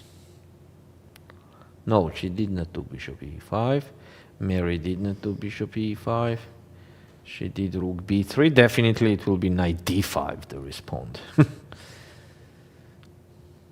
Yeah. Or knight d7. I'm not sure about knight d7. Let's take a look what's going on knight d7. Then we have bishop f4, of course, and on knight f8 we will just move, and this I will play for white, for sure. The knight was on d5, now it is on f8, so what's the point of doing that? So I think knight d5 will follow here from Anastasia Natishin. Who is the leader of our tournament? Well, still Anastasia Natishin is a leader with 6 points. As she's still playing the game and she has opportunity to make a draw, either to win. Second place, Sabrina Vega, 6 points. Yes, she is. Exactly. Third place, actually third, fourth and fifth, 3 players are sharing. Alexandra Zhereptsova, Laura Unuk and Olga Badelka. Ulviyya stayed on 5 points. It's a pity, but what to do? Someone has We to have what we win the have, game. right? Exactly. We have what we have. Nadja Toncheva won a game. She's on 5 points. Arabidze is playing. She's on 5 points. In case she would win the game, then she would share a first place with Anastasia and with Vega. So Yes. still we don't have clear situation, and of course some of games are still in progress, so this is not permanent. It's just for now. Agree. Thank you. Okay, so here we have rook g8 check, the new move. Alina Bivol played rook g8. Here black could simply pass that line finally and play king f4, and since the black will activate their king, I think that's it. Then really that's it. She's just playing very careful because of her previous games or previous game, last game. That's true, that's true. So Natishin is still thinking, as we see, after rook b3. Somehow it was an unexpected move for her, I don't know. So the point of knight b6 has to be knight d7 or knight d5. So when you are playing knight b6, you have to be ready to move that knight again, right? Because by itself, the knight on b6 is not doing much. She went for knight Oh, d7. that's a little bit dangerous already. Which is, yeah? she's Not as a move, still, maybe as a move it's still okay, but as a plan, you know, like why to have the knight on d7 when you have the knight on d5? Right? Just a simple logic. So, what was knight on d5 doing? Controlling e3 and f4 squares. So it is very logical to move now bishop f4, which she did, right? Very Which Meri fast. did very fast. She played it almost immediately. Yeah, now it's the last moment for Anastasia to go back as fast as possible, because bishop takes h6 does not make any sense. Queen takes d6 is hanging. So it's just the time to be super fast to come back on d5, where the place that she left on her own wish. Is she And going we have to agreement f8 somewhere. or no?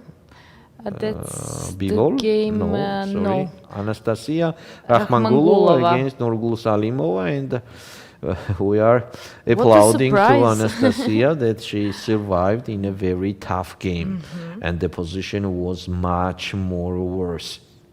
So Meri Arabidze is fighting for some advantage, as we see. Again, if Anastasia will not play knight b8, then Knight b6. I mean knight b6, then her position will be a little bit passive. Of course, it's not losing or so, but it will be too passive and very comfortable play for white. And also rook b8 at some point, if knight is not on d6, it's annoying, but bishop h6, but What about everything. king h8? You love this move, I know. I eh? don't Here you will like play that rook move. b8. I'm worried that, yeah, exactly. Yeah, I love This this is a move. moment. This It's is a connected with the moment you meant. Yeah. point I just said. That's it. That's it. That's the Exactly. time to go back. Knight b6.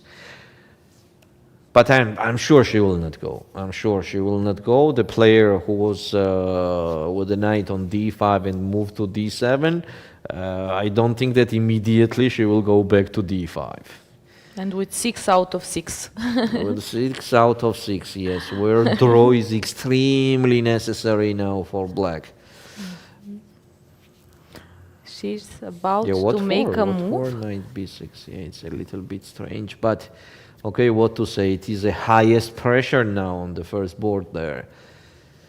When in front of you sitting one of the top players in the tournament, Meri Arabidze, also the host, I mean the Georgian, she is playing at And the her winner field. of Europeans in 2023.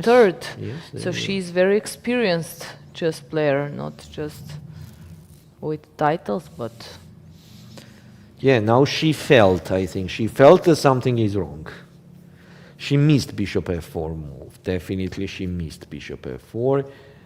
But this is how it is happening always, people. I am telling a lot of times that when you are going back, just be with the highest attention. Yeah? Because mostly we are going back with the great ideas later. It is sometimes just an illusion. So be careful when you are going back. When you are going back, you are worsening your position automatically, right? Okay, so Anastasia is taking her time. On the same time, Bella Khotenashvili won her game. I hope so. I did not go to that yet. But yes, here we are. She won her game. Actually, what to say? Very well done. Very well done. She played a very creative game. She showed up a very good performance. And let's see how she will try her best in the finish of the tournament. I mean, finish, I mean, because, you know, today is a round number 7, and we already passed the middle of the tournament, and only 4 rounds left after today. So it is actually the finish line starts from here. Kulina is playing against Elin, and what happened here? Let's take a look. Rook g7 happened, yes, rook takes e2, queen d1, rook e1, queen takes d5. And here is white to move. Gulina is a little bit in time trouble, but she has a lot of options here. The most what I like is knight c4, just to attack another pawn. Why not? and everything is protected. Everything, everywhere is protected. Okay, rook on h4 not, but there are no Okay, threats. I can play anytime that also. Rook e4. Yeah. So I don't think that after knight e4. Also, I have a very interesting idea on queen d3, not to take at all and play knight e3 and then knight g4. That I like too much. You want to win? Who knows? Knight is a tricky piece. You know? It is. So who knows? The only First, trouble is that she is in a time trouble a little bit. She has a 3 minutes.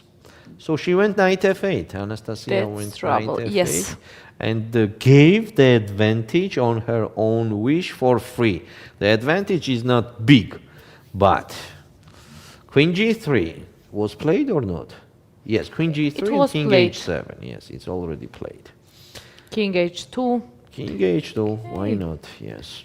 Arabidze is playing very fast and Yeah, now she understood that if she could win this game, she can win it only in time trouble. So she's saving her time. And also, on the same time, of course, improving the position. And just imagine, dear chess friends, that here the only move for black to don't get in the very bad position is bishop h5, which is, believe me, very difficult to do. it is. Yeah, for example, if the black will play the random move like rook a7, then just rook c3. We're attacking the pawn, and pawn is in trouble. So the point of bishop h5 is to put the bishop on e8 if needed. So I don't like that all pieces went back. Yeah. Yes. I'm afraid for Anastasia's C3. position and Yeah, the end yeah. result. Yeah, This that's is true, not that's promising. Although engine is like it's equal, it's almost equal. It gives slightly it says that white is slightly better, But still, you know, now what she made it clear that she is fighting for draw. She is fighting for equalizing. This is a very important thing, you know, when you have to fight for equal position. Or you don't have to fight and it is already equal. Because when you are fighting for it, it means that you have already some problems to solve. For example, 3 moves ago, there was no problems for black at all with the knight on d5. So Anastasia created the problems on her own. And it is a very, very bad thing while you have 7 minutes on the clock and you are regressing. Okay, let's go to another board, and she has to do the difficult decision here to play bishop h5, which is not easy. Here we have Anna Ushenina. She wants for free, she wants the pawn for free, and I think she will get it. Usually she is getting what she wants. So the position... We say, be careful what you want, you will get it. Yeah. So this game is in progress. Another game is Gulenai, which is thinking in this position. No, actually Elin is thinking in this position. So Gulenai played rook e2. I'm not sure about it. Why to be so solid? Knight c4, just attack, you know, create something. Okay, still good, of course. The position is very solid for white. It is kind of fortress that it is very difficult to break through. Queen d1. Happened? No, just threatening a checkmate. Queen d1, rook e1 But back. just rook e1, exactly. Maybe So that's why she just moved the rook from first rank, just to see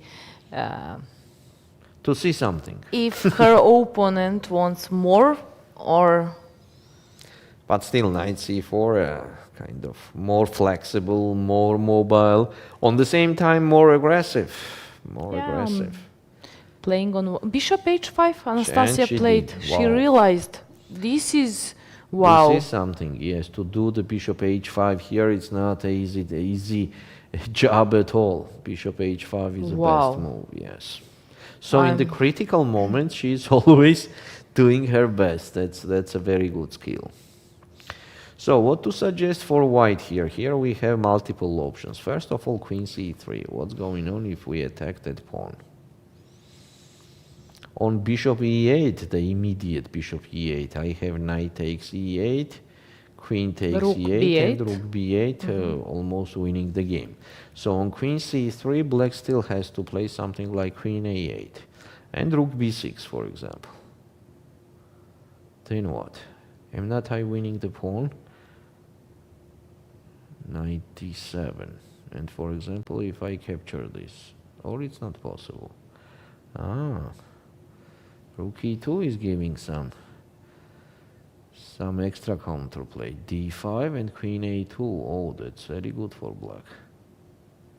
It's just a draw. Queen takes g3, queen takes d5, and rook somewhere in defense on c1 or c3. Okay, let's say c3. And then This has sense for black. Yeah, To enter to this position, suddenly you're pressing and... To sacrifice the pawn. So Meri is thinking she will take a while here. Let's go to Gulenai. Gulenai. On the way, Alina. Yeah, the same thing. And we have only Gulenai left there. Rook e1, a strong move. Okay, what to say? How strong is it? It's the only move. And This is kind of draw offer without offering a draw. I would say. Yeah. She has 1 minute and she wants to see how to continue. And knight c4 is there. Rook is on Anytime, h4. I huh? can do it sooner or later. Not too late. Yeah. Okay, here Elin is taking her time. Let's take a look at Mai Narva. As I understand, she is still playing against Keteva Narahamia. And here we are. Oh, yes, that's winning. That's now winning. That's now winning. The position was a little bit stuck for white pieces, but now they are free as rook takes a5 does not work because of rook e5 check, and any other move with the rook like rook a3, then king g4 is even coming. It's just winning. Just 2 pawns up and just a rook a1, still rook e5 check. On king d4, and just anything like rook e7, bishop e3 is hanging. This is just winning, yeah. So it means that Mai Narva won her game. Let's take a quick look at Ushenina. As we said, she wants to eat that pawn for free, and she's doing it. Now she's definitely doing it. On the next move, she's just eating b5 pawn. Okay, there is nothing to analyze actually here. And here we have queen c3. Meri played queen c3, and now let's see if Anastasia in the critical position again will do the only move, queen a8, to don't have the bad position, and if she will sacrifice that pawn. Let's see. Oh, what a critical moment. What a critical moment. If she goes for queen a8, just... It will be amazing, huh? Exactly. That will be amazing thing.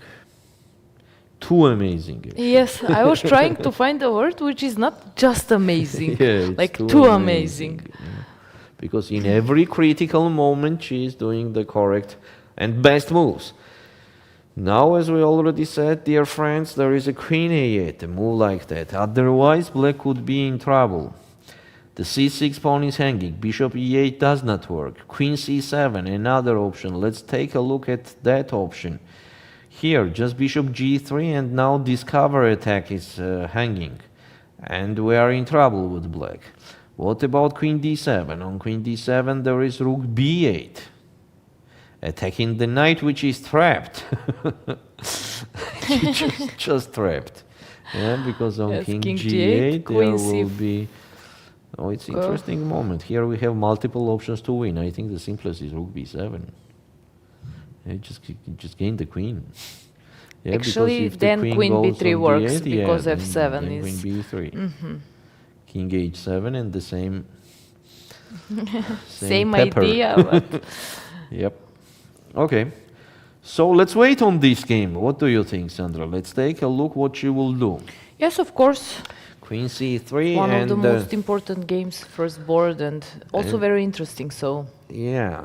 And she has 4 minutes on the clock, and she has to play queen a8 move. Queen a8 is the only option. After queen a8, we are considering rook b6, but of course white has another options also. What is, you know, mixing your brains when you are with black here. Okay, what's going on rook a3? Where to go? You have to do again the only move. This is rook a7. Then rook takes a7 possible. Queen takes and queen c4.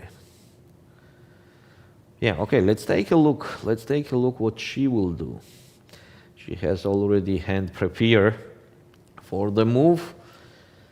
And Meri is waiting for, is she going to play with the bishop? Then bishop f7 maybe, yes, possible move. Bishop f7, let's consider this. Knight takes f7, rook takes f7, and queen c5, either queen c... Oh, this is tough position for black. She played bishop f7. Yeah, so just take on f7, take, and queen c5, either queen c4. Both of them. Okay, queen c5. Let's say queen c5. Always the same threat, rook b8. Very annoying, but you cannot just do anything about that. Queen d5 seems like an only move. Take on d5, take, and bishop d6. This is very tough position. Black is tucked. Black is stuck. Too stuck, actually. Too stuck. Yeah, that knight rook is not... b5 is also somewhere. Somewhere, but I mean, I have no rush. Exactly. Right? I can improve my king, put g4, h4. And this knight, I don't know, just... Yeah. If it could go to h7, g5, and then but it's impossible. Whenever king goes to 8th rank, there is rook on 8th rank. Now Meri has to capture on f7. It is so obvious and the logical move. Otherwise, that bishop comes to d5, and that's it. It's time to say goodbye and agree on draw. When the bishop stays on d5, which is controlling everything. So knight takes f7 is extremely necessary. Knight takes f7, rook takes f7, and queen c5. And here is no more move than the queen d5. Rook b8 is hanging. It seems like queen d5 is the only move. Yeah, it is so comfortable to capture on f7 and play queen c5. I think Meri will find that. While Meri is thinking, Let's Yes. go just very quick to 8 board. So there far is away. position We where have Bulinai there. Ellen is trying something, but actually Oh. everything is protected. This is just a fortress. She didn't want to repeat, but actually this is a fortress. Exactly. Rook e4, rook g4, rook e4, rook g4, nothing else. I mean, just stay. Rook e4 and rook g4. It's a dead And draw. knight b7, knight d6. Yeah, the pawn is hanging Sometimes. on the same time. Yes. Yeah, rook just stays on the 4th rank and that's it. No way, no way. She didn't want to repeat, but this is just a draw. Yeah, that's just a draw. Here will Okay, be the now we agreement can go quickly. back. Go back because there is nothing left. Actually, there is Ushenina, which Unless a hope for Bivol. But maybe which not even won- that. which won that pawn for free. Yeah, and okay, I got in some issues again. Meri Arabidze, here we are. And she captured on f7. She captured on f7. Here is another correct move to do. This is queen c5 or queen c4. Queen c5 is so logical, yeah. Again and again, it's so logical to play queen c5. What a strange decision, Sandra. Knight b6, knight d7, knight f8, huh?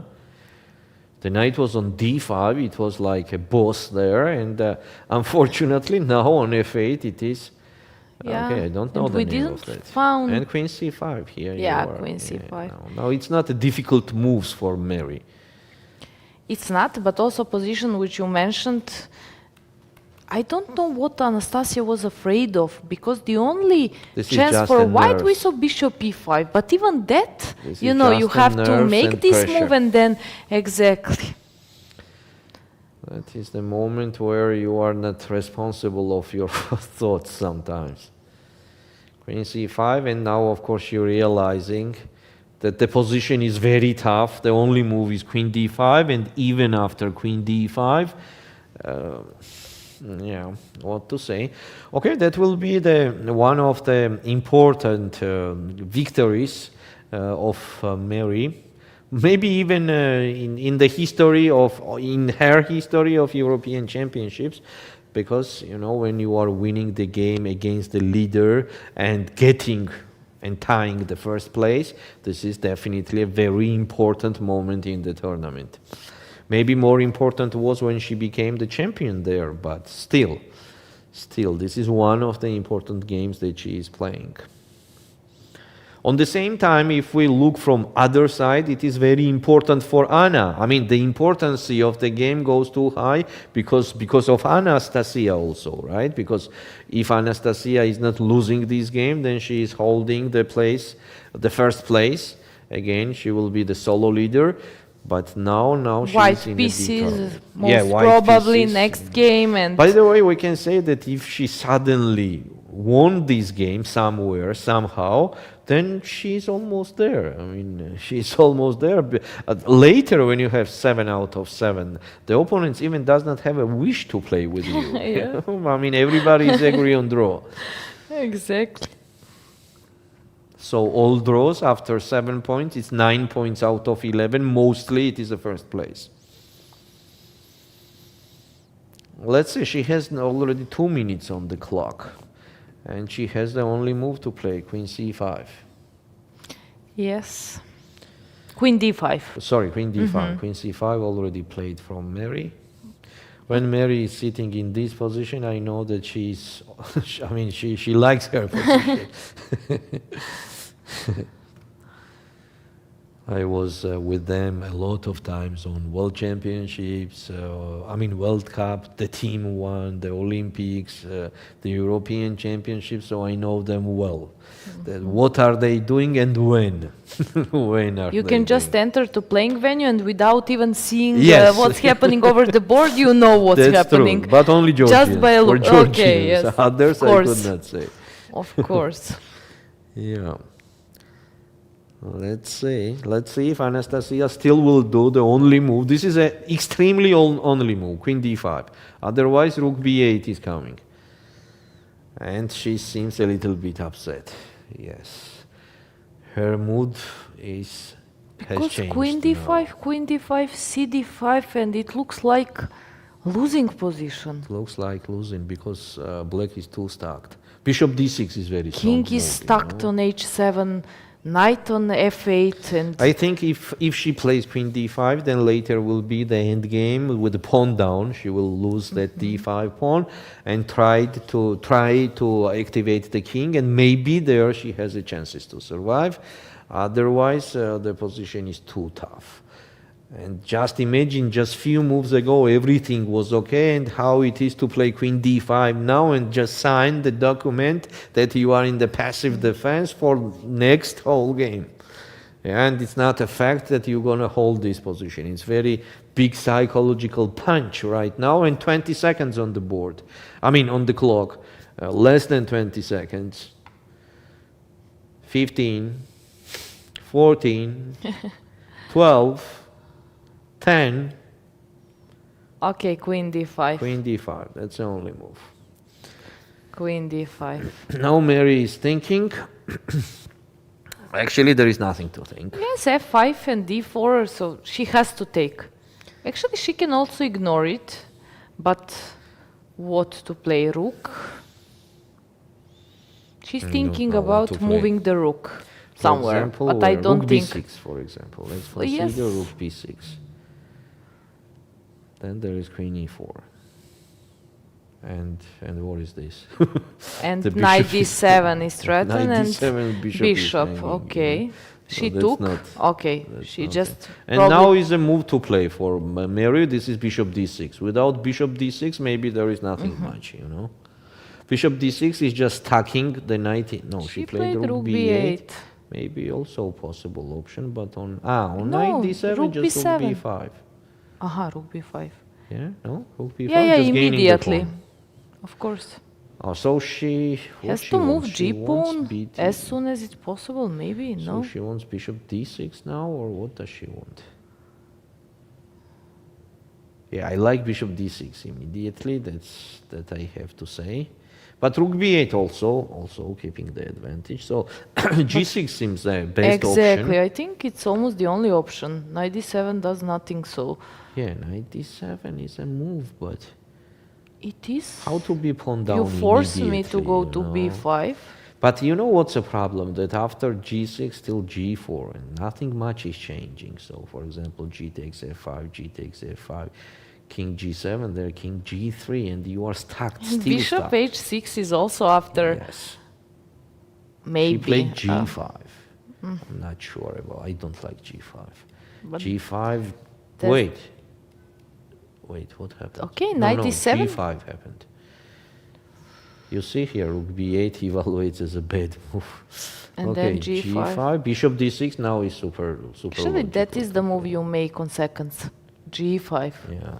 It's typical. After bishop d6, that's it. That's it. Knight d7 has to be played. Rook b5. And the problem is that the knight is still out of the game. So maybe h5 to try here, but white will not take the pawn immediately. White can play g4 first. Even taking on d5 is on, but not a big one. Knight b6, you see, knight b6 here creates the counterplay. So g4 maybe first. h4 for the practical chances, but king g2. So the point, very interesting point, Sandra, here, that the white does not have to capture on d5 until they don't activate their king. That's the important detail, by the way. To don't capture the d5 She played pawn. bishop d6. Knight d7 will be played for sure. I don't think she will play king g7. Or maybe she will. Who knows? 20 seconds.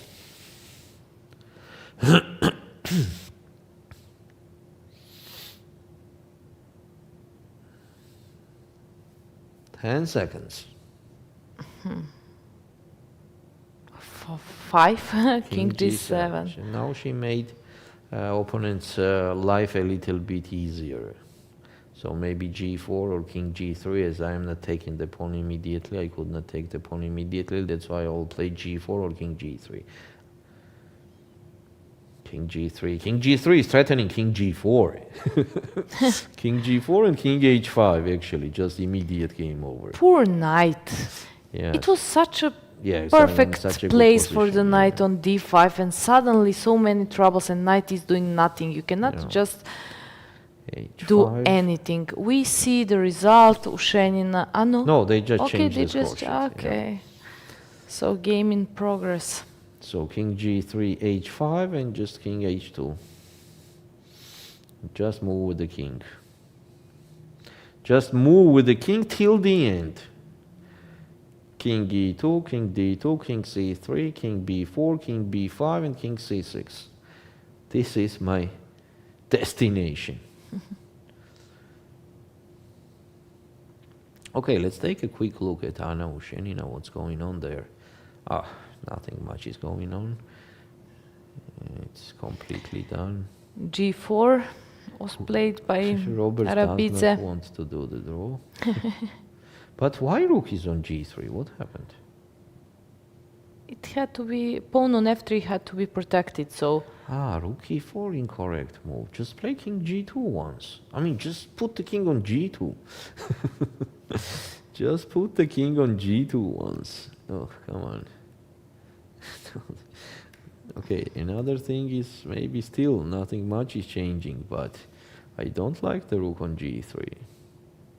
yeah, good thing is it Yeah. cannot be, like there is no place for queen to attack on b4, but to hold the f3 pawn. Otherwise, No, come on, just one king g2 here. Why rook e4? Yeah.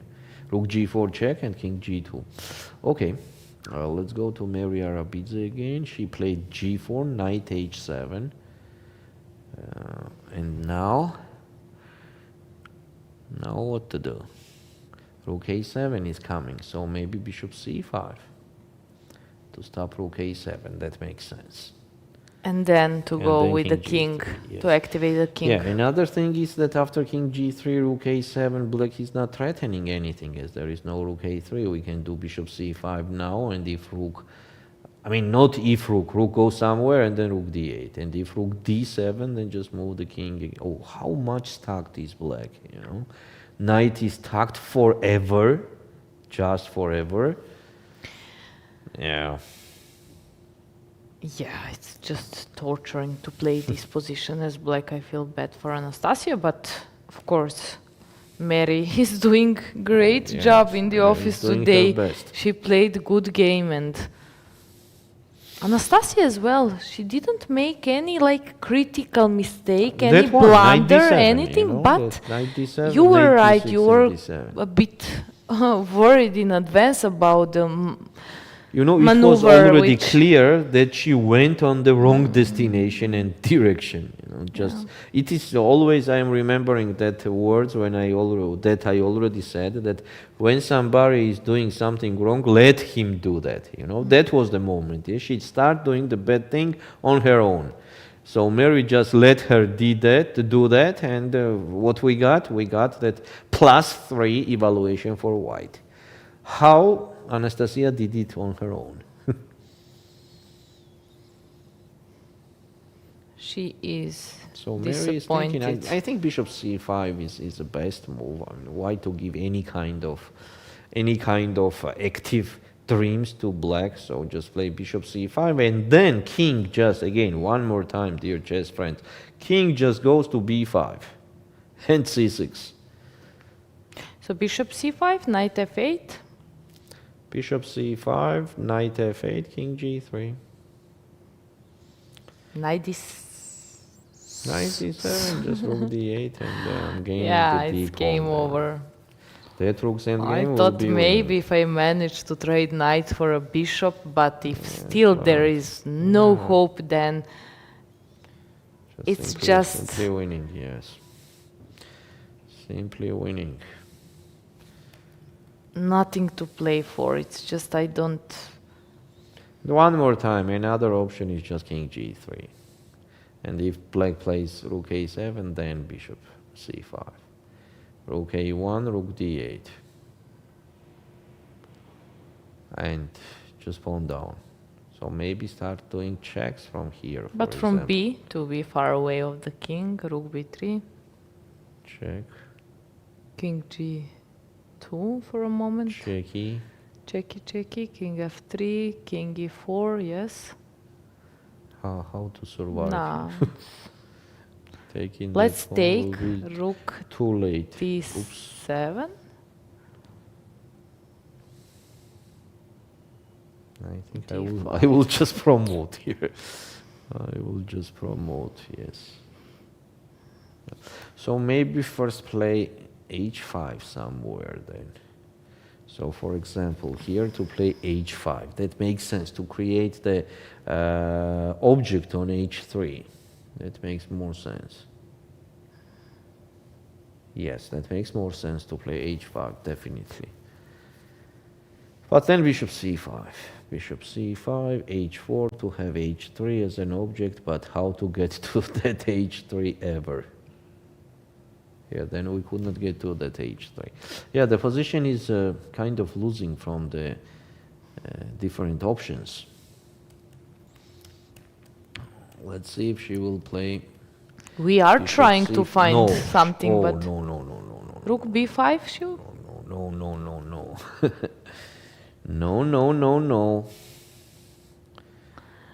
Rook E5, no. I'm not sure about that move. H5 is extremely, that's the only chance. Rook B5, not Rook B5, black has to play H5 to create the object on H3. There is no more other options. So what's going on? She wants just capture this and on Rook D7. She played H5. She played, Okay, wow. I mean, sometimes when you're in this type of position, you know that there is just one thing. Yeah. And it's easier to decide than to see the only Now on Rook takes D5. way there to will be create Rook D7. something. Yes, but okay, energy shifts, and now after the pawn will be pushed to H4, Meri also has to take care of the position. What a incorrect decision, Rook B5. Yeah. Why to have a rush? Why to have a rush? Here we are, Rook B7. Now the things are much more difficult. So, for example, Bishop C5. There will be Rook B2 check. King G1. H4. H4. No, here is Rook D7, kind of winning the game. That's concrete. Okay, if we continue doing checks, no, Rook B3 is an option. Yeah, King G2. And then what? Well, seems like still winning, but okay. Let's see, let's take a look what they will do. 1 minute on the clock.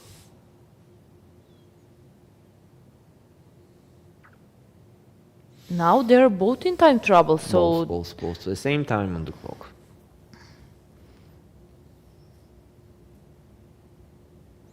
Meri missed that counterplay. You see, she's uncomfortable now.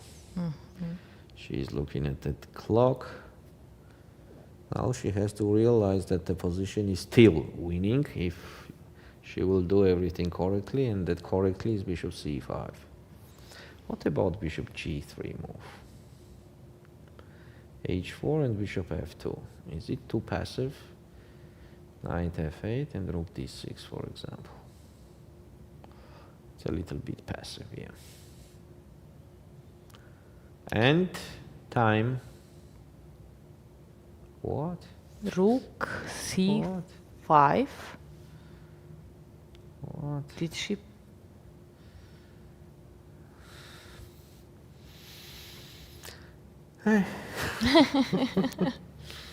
Option. That's an option. It's not like a very bad move. So what's going on in case of checks? Okay, we will not do our ideas now. Let's see what they will do. So King G1, right? Because on King G3 there is H4 check, that's it. Yeah, King G1. You don't want King on H1 in the corner, you want But she is King not on G1. comfortable. You see, she is still thinking what to think here. Yeah, King and as I H1, said, now what's the she's point of also in King huge H1? time trouble. She So will play King G1, I hope so.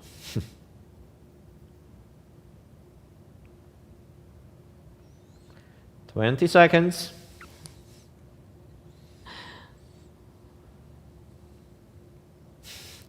Wow.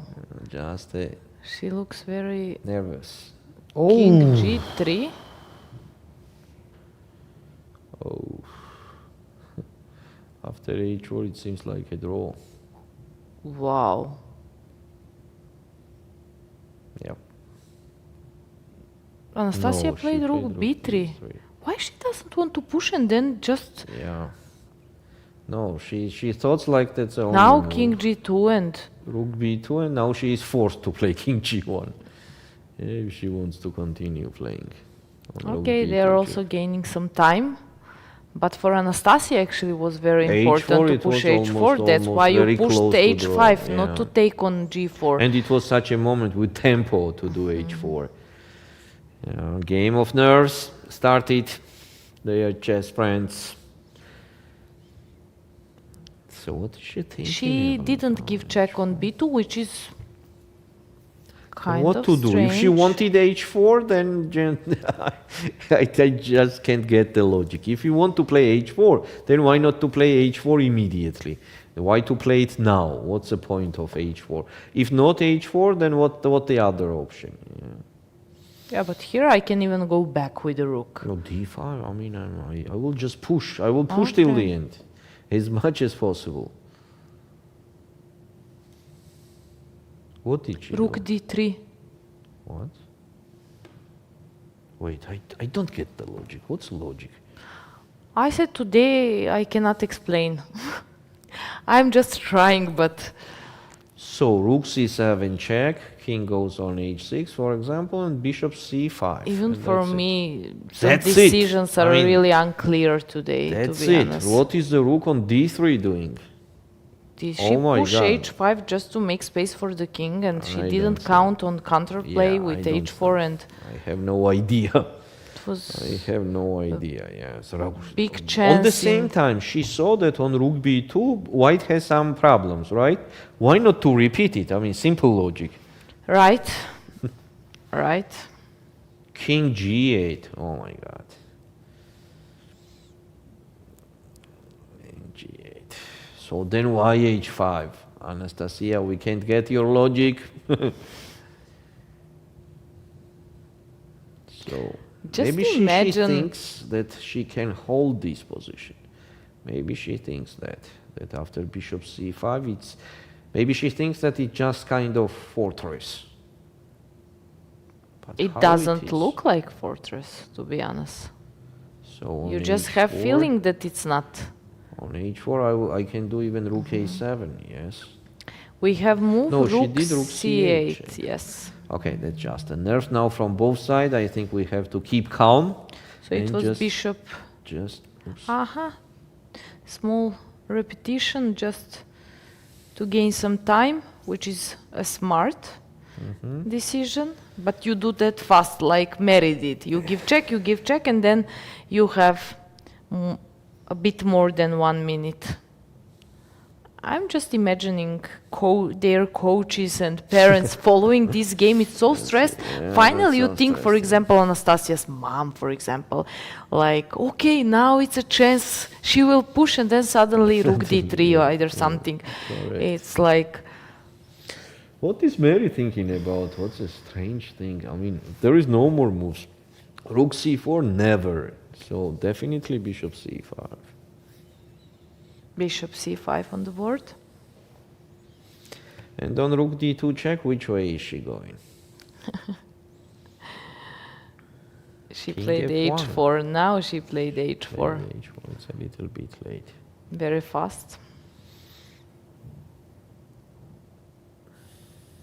Rook a7 seems to me the most obvious thing.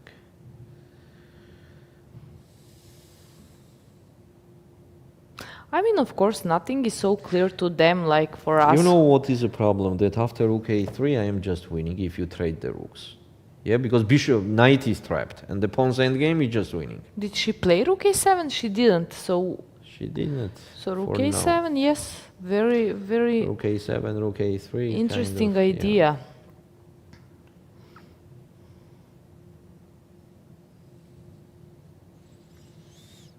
Just to stop and prevent the only trust and hope. Okay, Rook again C8, she rook will A8 maybe repeat also, or repeat. Yes. checks, and then she will think.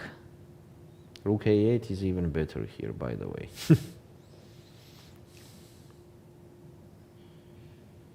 Look at that knight on h7. Oh, what a poor knight, super poor knight. Super poor knight. We were speaking how knights are so dangerous pieces, but this knight, Not this one. not this one, not this this one wasn't good. It's like completely trapped in prison knight. Rook D8. Okay, rook D8. So what's going on? Well, the problem is that the black could not start doing checks, like the powerful checks. White is just pushing the pawn. King H2, definitely, yes.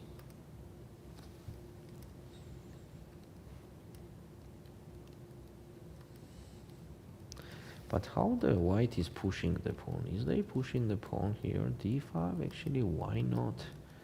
Why not to push the pawn? Yes, of course they push the pawn. So rook c3, to don't let them push the pawn. You see, without rook a8 and rook e3, nothing is happening. So it's still necessary to do that.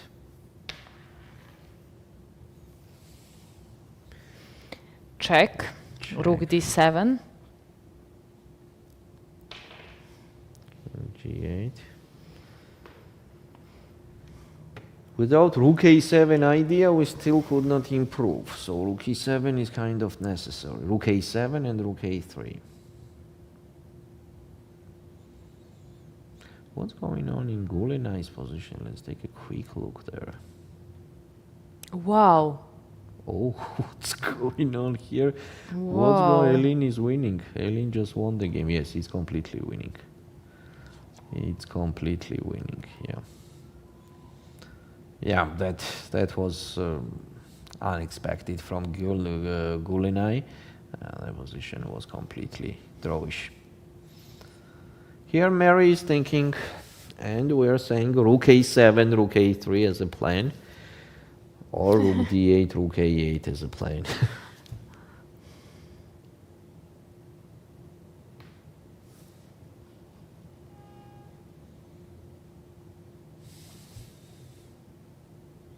Okay, Roberts goes to 5.5. Yeah, Very that's not bad. Not bad at all. It depends what will happen here, but we will have like 4 players with 5.5, and they are all close Yes, they are. to first It seems place. like Meri could not see that rook a8 move. You sound Okay. disappointed. What about rook c8 then? Okay, let's do rook c8 and push the d5. Somehow. Yes, she did rook c8.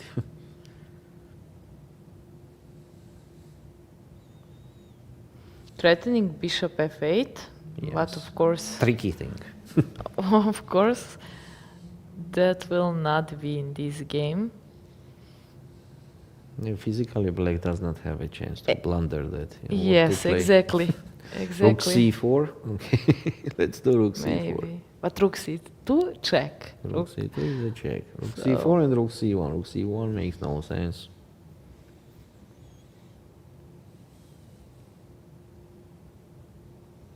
And rook c2 check. Rook c2 check is going to be king g1, definitely.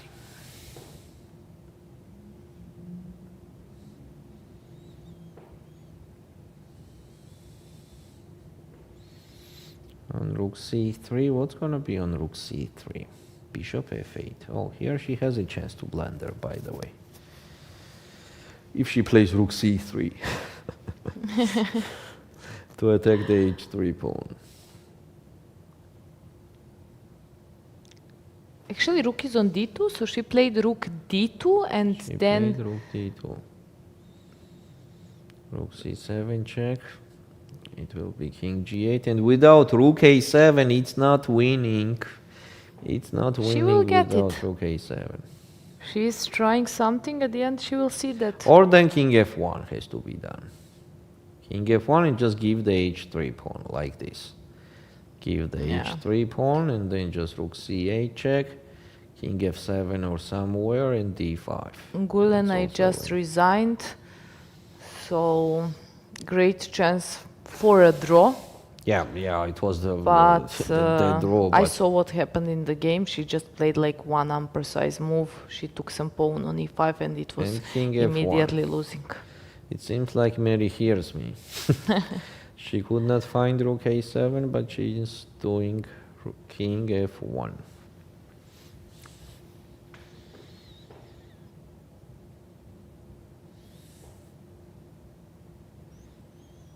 But So on okay, the rook d3 is the only... I don't know what black can play. more than rook d3, right? Exactly. Or rook h2, the same thing. It's almost game over, but The same thing. But Play she has rook 4 d3 minutes, you know, fast. she gained some time and maybe she wants just to think a little bit. She did not have a chance to think for a while. So she is thinking now. okay, she worked for that, so... Anna Ushenina still playing, but But there is doing nothing to well, play. exactly. She will convert her advantage. I expect Nothing that. to play. Almost all games are finished, just few in progress, but we will of course continue to follow the first board. Yes, that's a main game. That's a main game that we have to continue, and of course we will till the end, even if we are playing that till the morning. We are ready for that. Such games are not happening every day. So we are on. We are. She continues thinking. It's a little bit strange to think so much. Yeah, thinking a little bit, okay, I understand, because she did not have that chance for a long time, but thinking too much, then you're gonna spend all that time that you gain, right? So now it's time to play. Now it's time to play. It's better to do the move. It's better to do the move. No. She's not going. No. She's not going to do that. Okay. Okay then, we are waiting. We have no rush. As I said, we can sit here till the morning. So do the move whenever you rook like. d3. She What heard happened? you. Rook d3. Exactly. Okay. Rook d3. Rook d3 was so obvious move to play. It was. I mean, you cannot move the king, you cannot move the knight, and with rook you will not. I don't know. It's just king d2 is coming. And now what is Meri thinking about? She wants to go back and just do draw? Oh my god. Okay, she will not do a draw, of course, but just repeat. she will just repeat once, and so? after check, maybe she will go king f3 and then to enter to e4. Yes, It's but faster, what about so. rook g3 check now? That Which happened? Oh, king h2, rook g3, king h2, rook d3 will be back, and rook then d3. your king is not in the situation that it was before. In a good situation than it was before.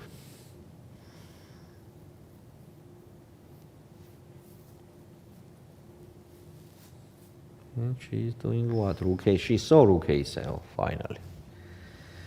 Finally, she saw rook a7. So this is a winning idea, as we said, dear chess friends.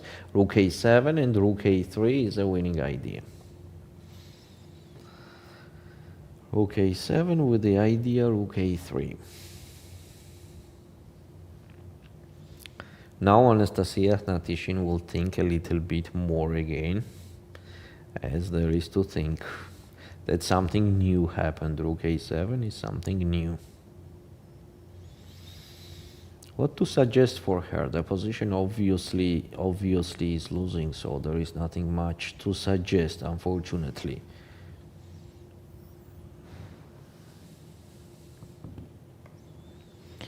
Yeah. She's just playing with the rook. Rook d2 check, maybe? And then there are not a lot of suggestions, either ideas. d1, rook d3 back. Somehow to attack this guy, but rook a3. That was my original idea. And on rook d2, king f1 as soon as possible. And it seems like completely winning right now. Seems like completely winning. Yeah, what to say? Rook a7, well done. Well done for Meri. And we have some more moves there. Let's refresh it. Yeah, check king g1. And on rook d3, there is rook a3, as we already said. With an absolutely winning endgame, as the knight is stacked. If knight is not stacked, then it's gonna be draw. Probably. At least a huge chances for Imagine draw. the knight on d5, then entering to Yeah. f4 then. But Now rook a3, I think it's a most simple decision. And on king f7, but I'm not winning without king f1, so let's play king f1 first, yeah? Because I can support that h3 pawn with rook a3 anytime. So she played king f1, definitely she played king f1. Now they have the same time on the clocks. rook a3 in the pocket, so as you said, you can just, she can just improve, try to improve the king, and then play rook a3 then any play moment rook she a3, wants. yes.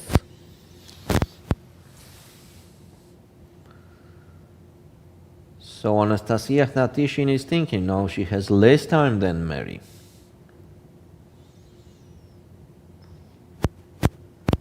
Okay. Now what's going on with d5, dear chess friends?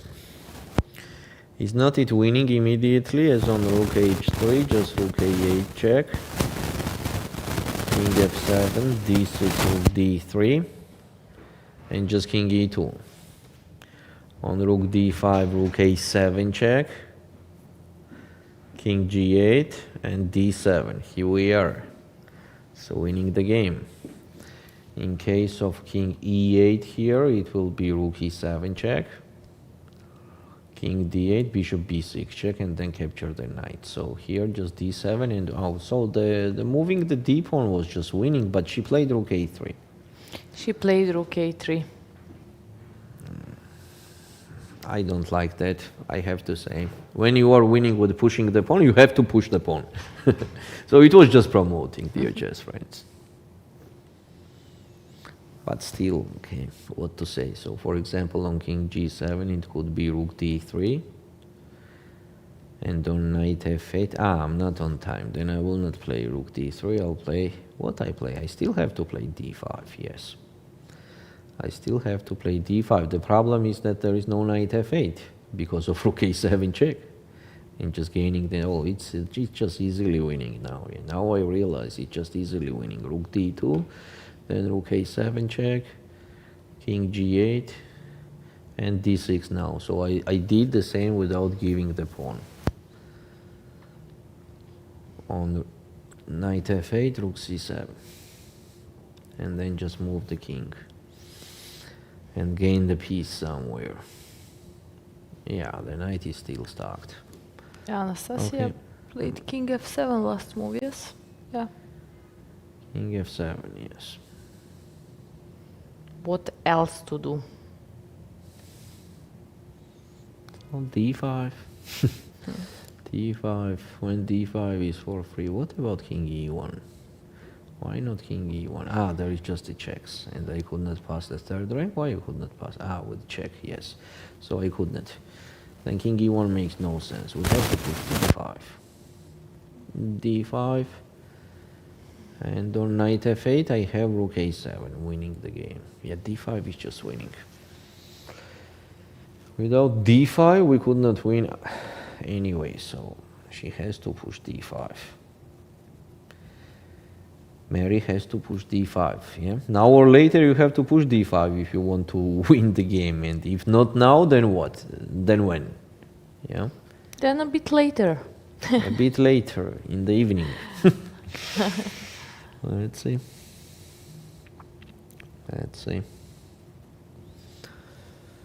tough game for Very tough. both players. And what is she doing? Oh, come King on. E1 Come on. That's too much on the now. board. That's too much now. And after checks, what is she going to do? Going back. Okay, she will go back and gain some more time, maybe. Yeah, because white could not cross the third rank. Yeah, check. And if you play king c3, then after rook h3, just a draw. In the pocket for black. So that's why on rook h1 check, we have to jump around again. This, and then rook d1. And then start everything from the beginning. Actually, that's also possible.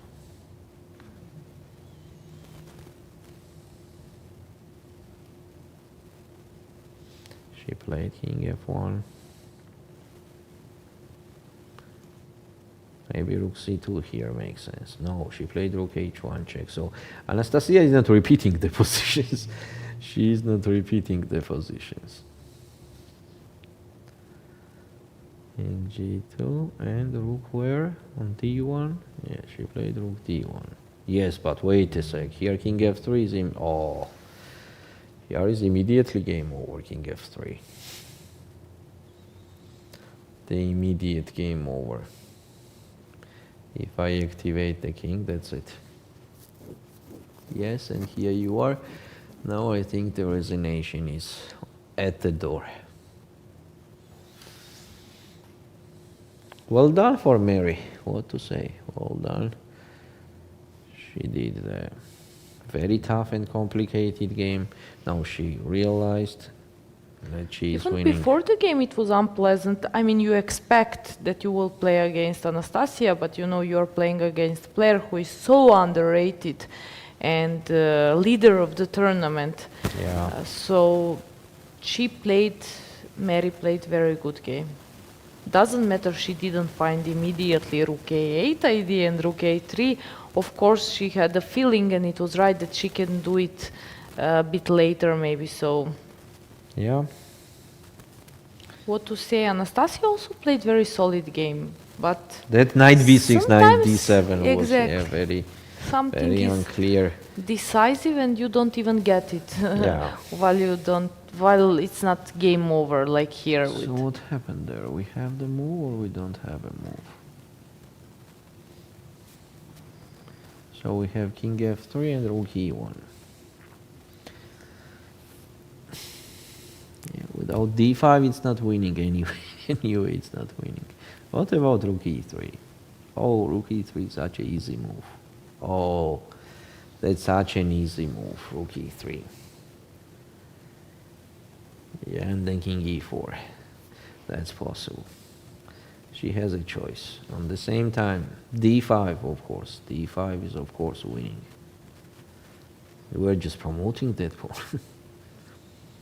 Then, I mean, you could not even hold it. yeah, those games are so tough. Playing for 5, and it's even Yeah. tough for arbiters. Yeah. Can you imagine how it's to She players? played rook e3.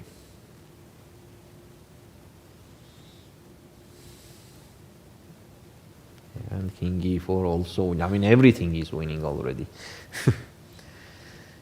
Rook goes somewhere and just king e4.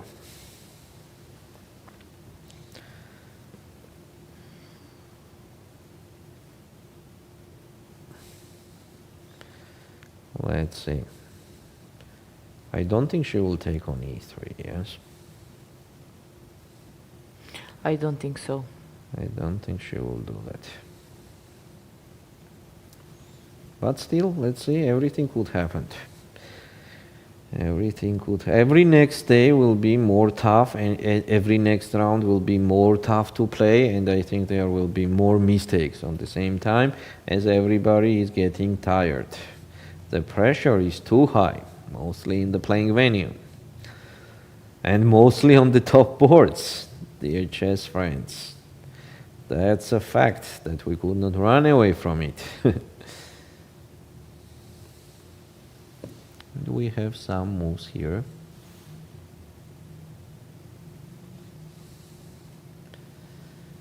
Rook G1. King E4 seems to me the most obvious, and she did that.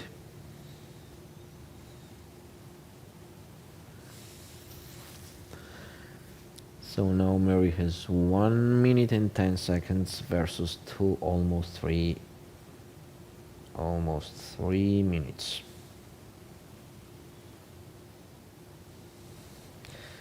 And we are very close to the end of the game. We are very close. Let's refresh it. We have some more moves. I'm not doing too much of comments because because it's kind of winning with It's any of the moves. It is Knight clear. H7. Look at this poor knight. It could not go anywhere. So King C6 and just push the pawn. That's the easiest. Yeah, just King C6 and then D5.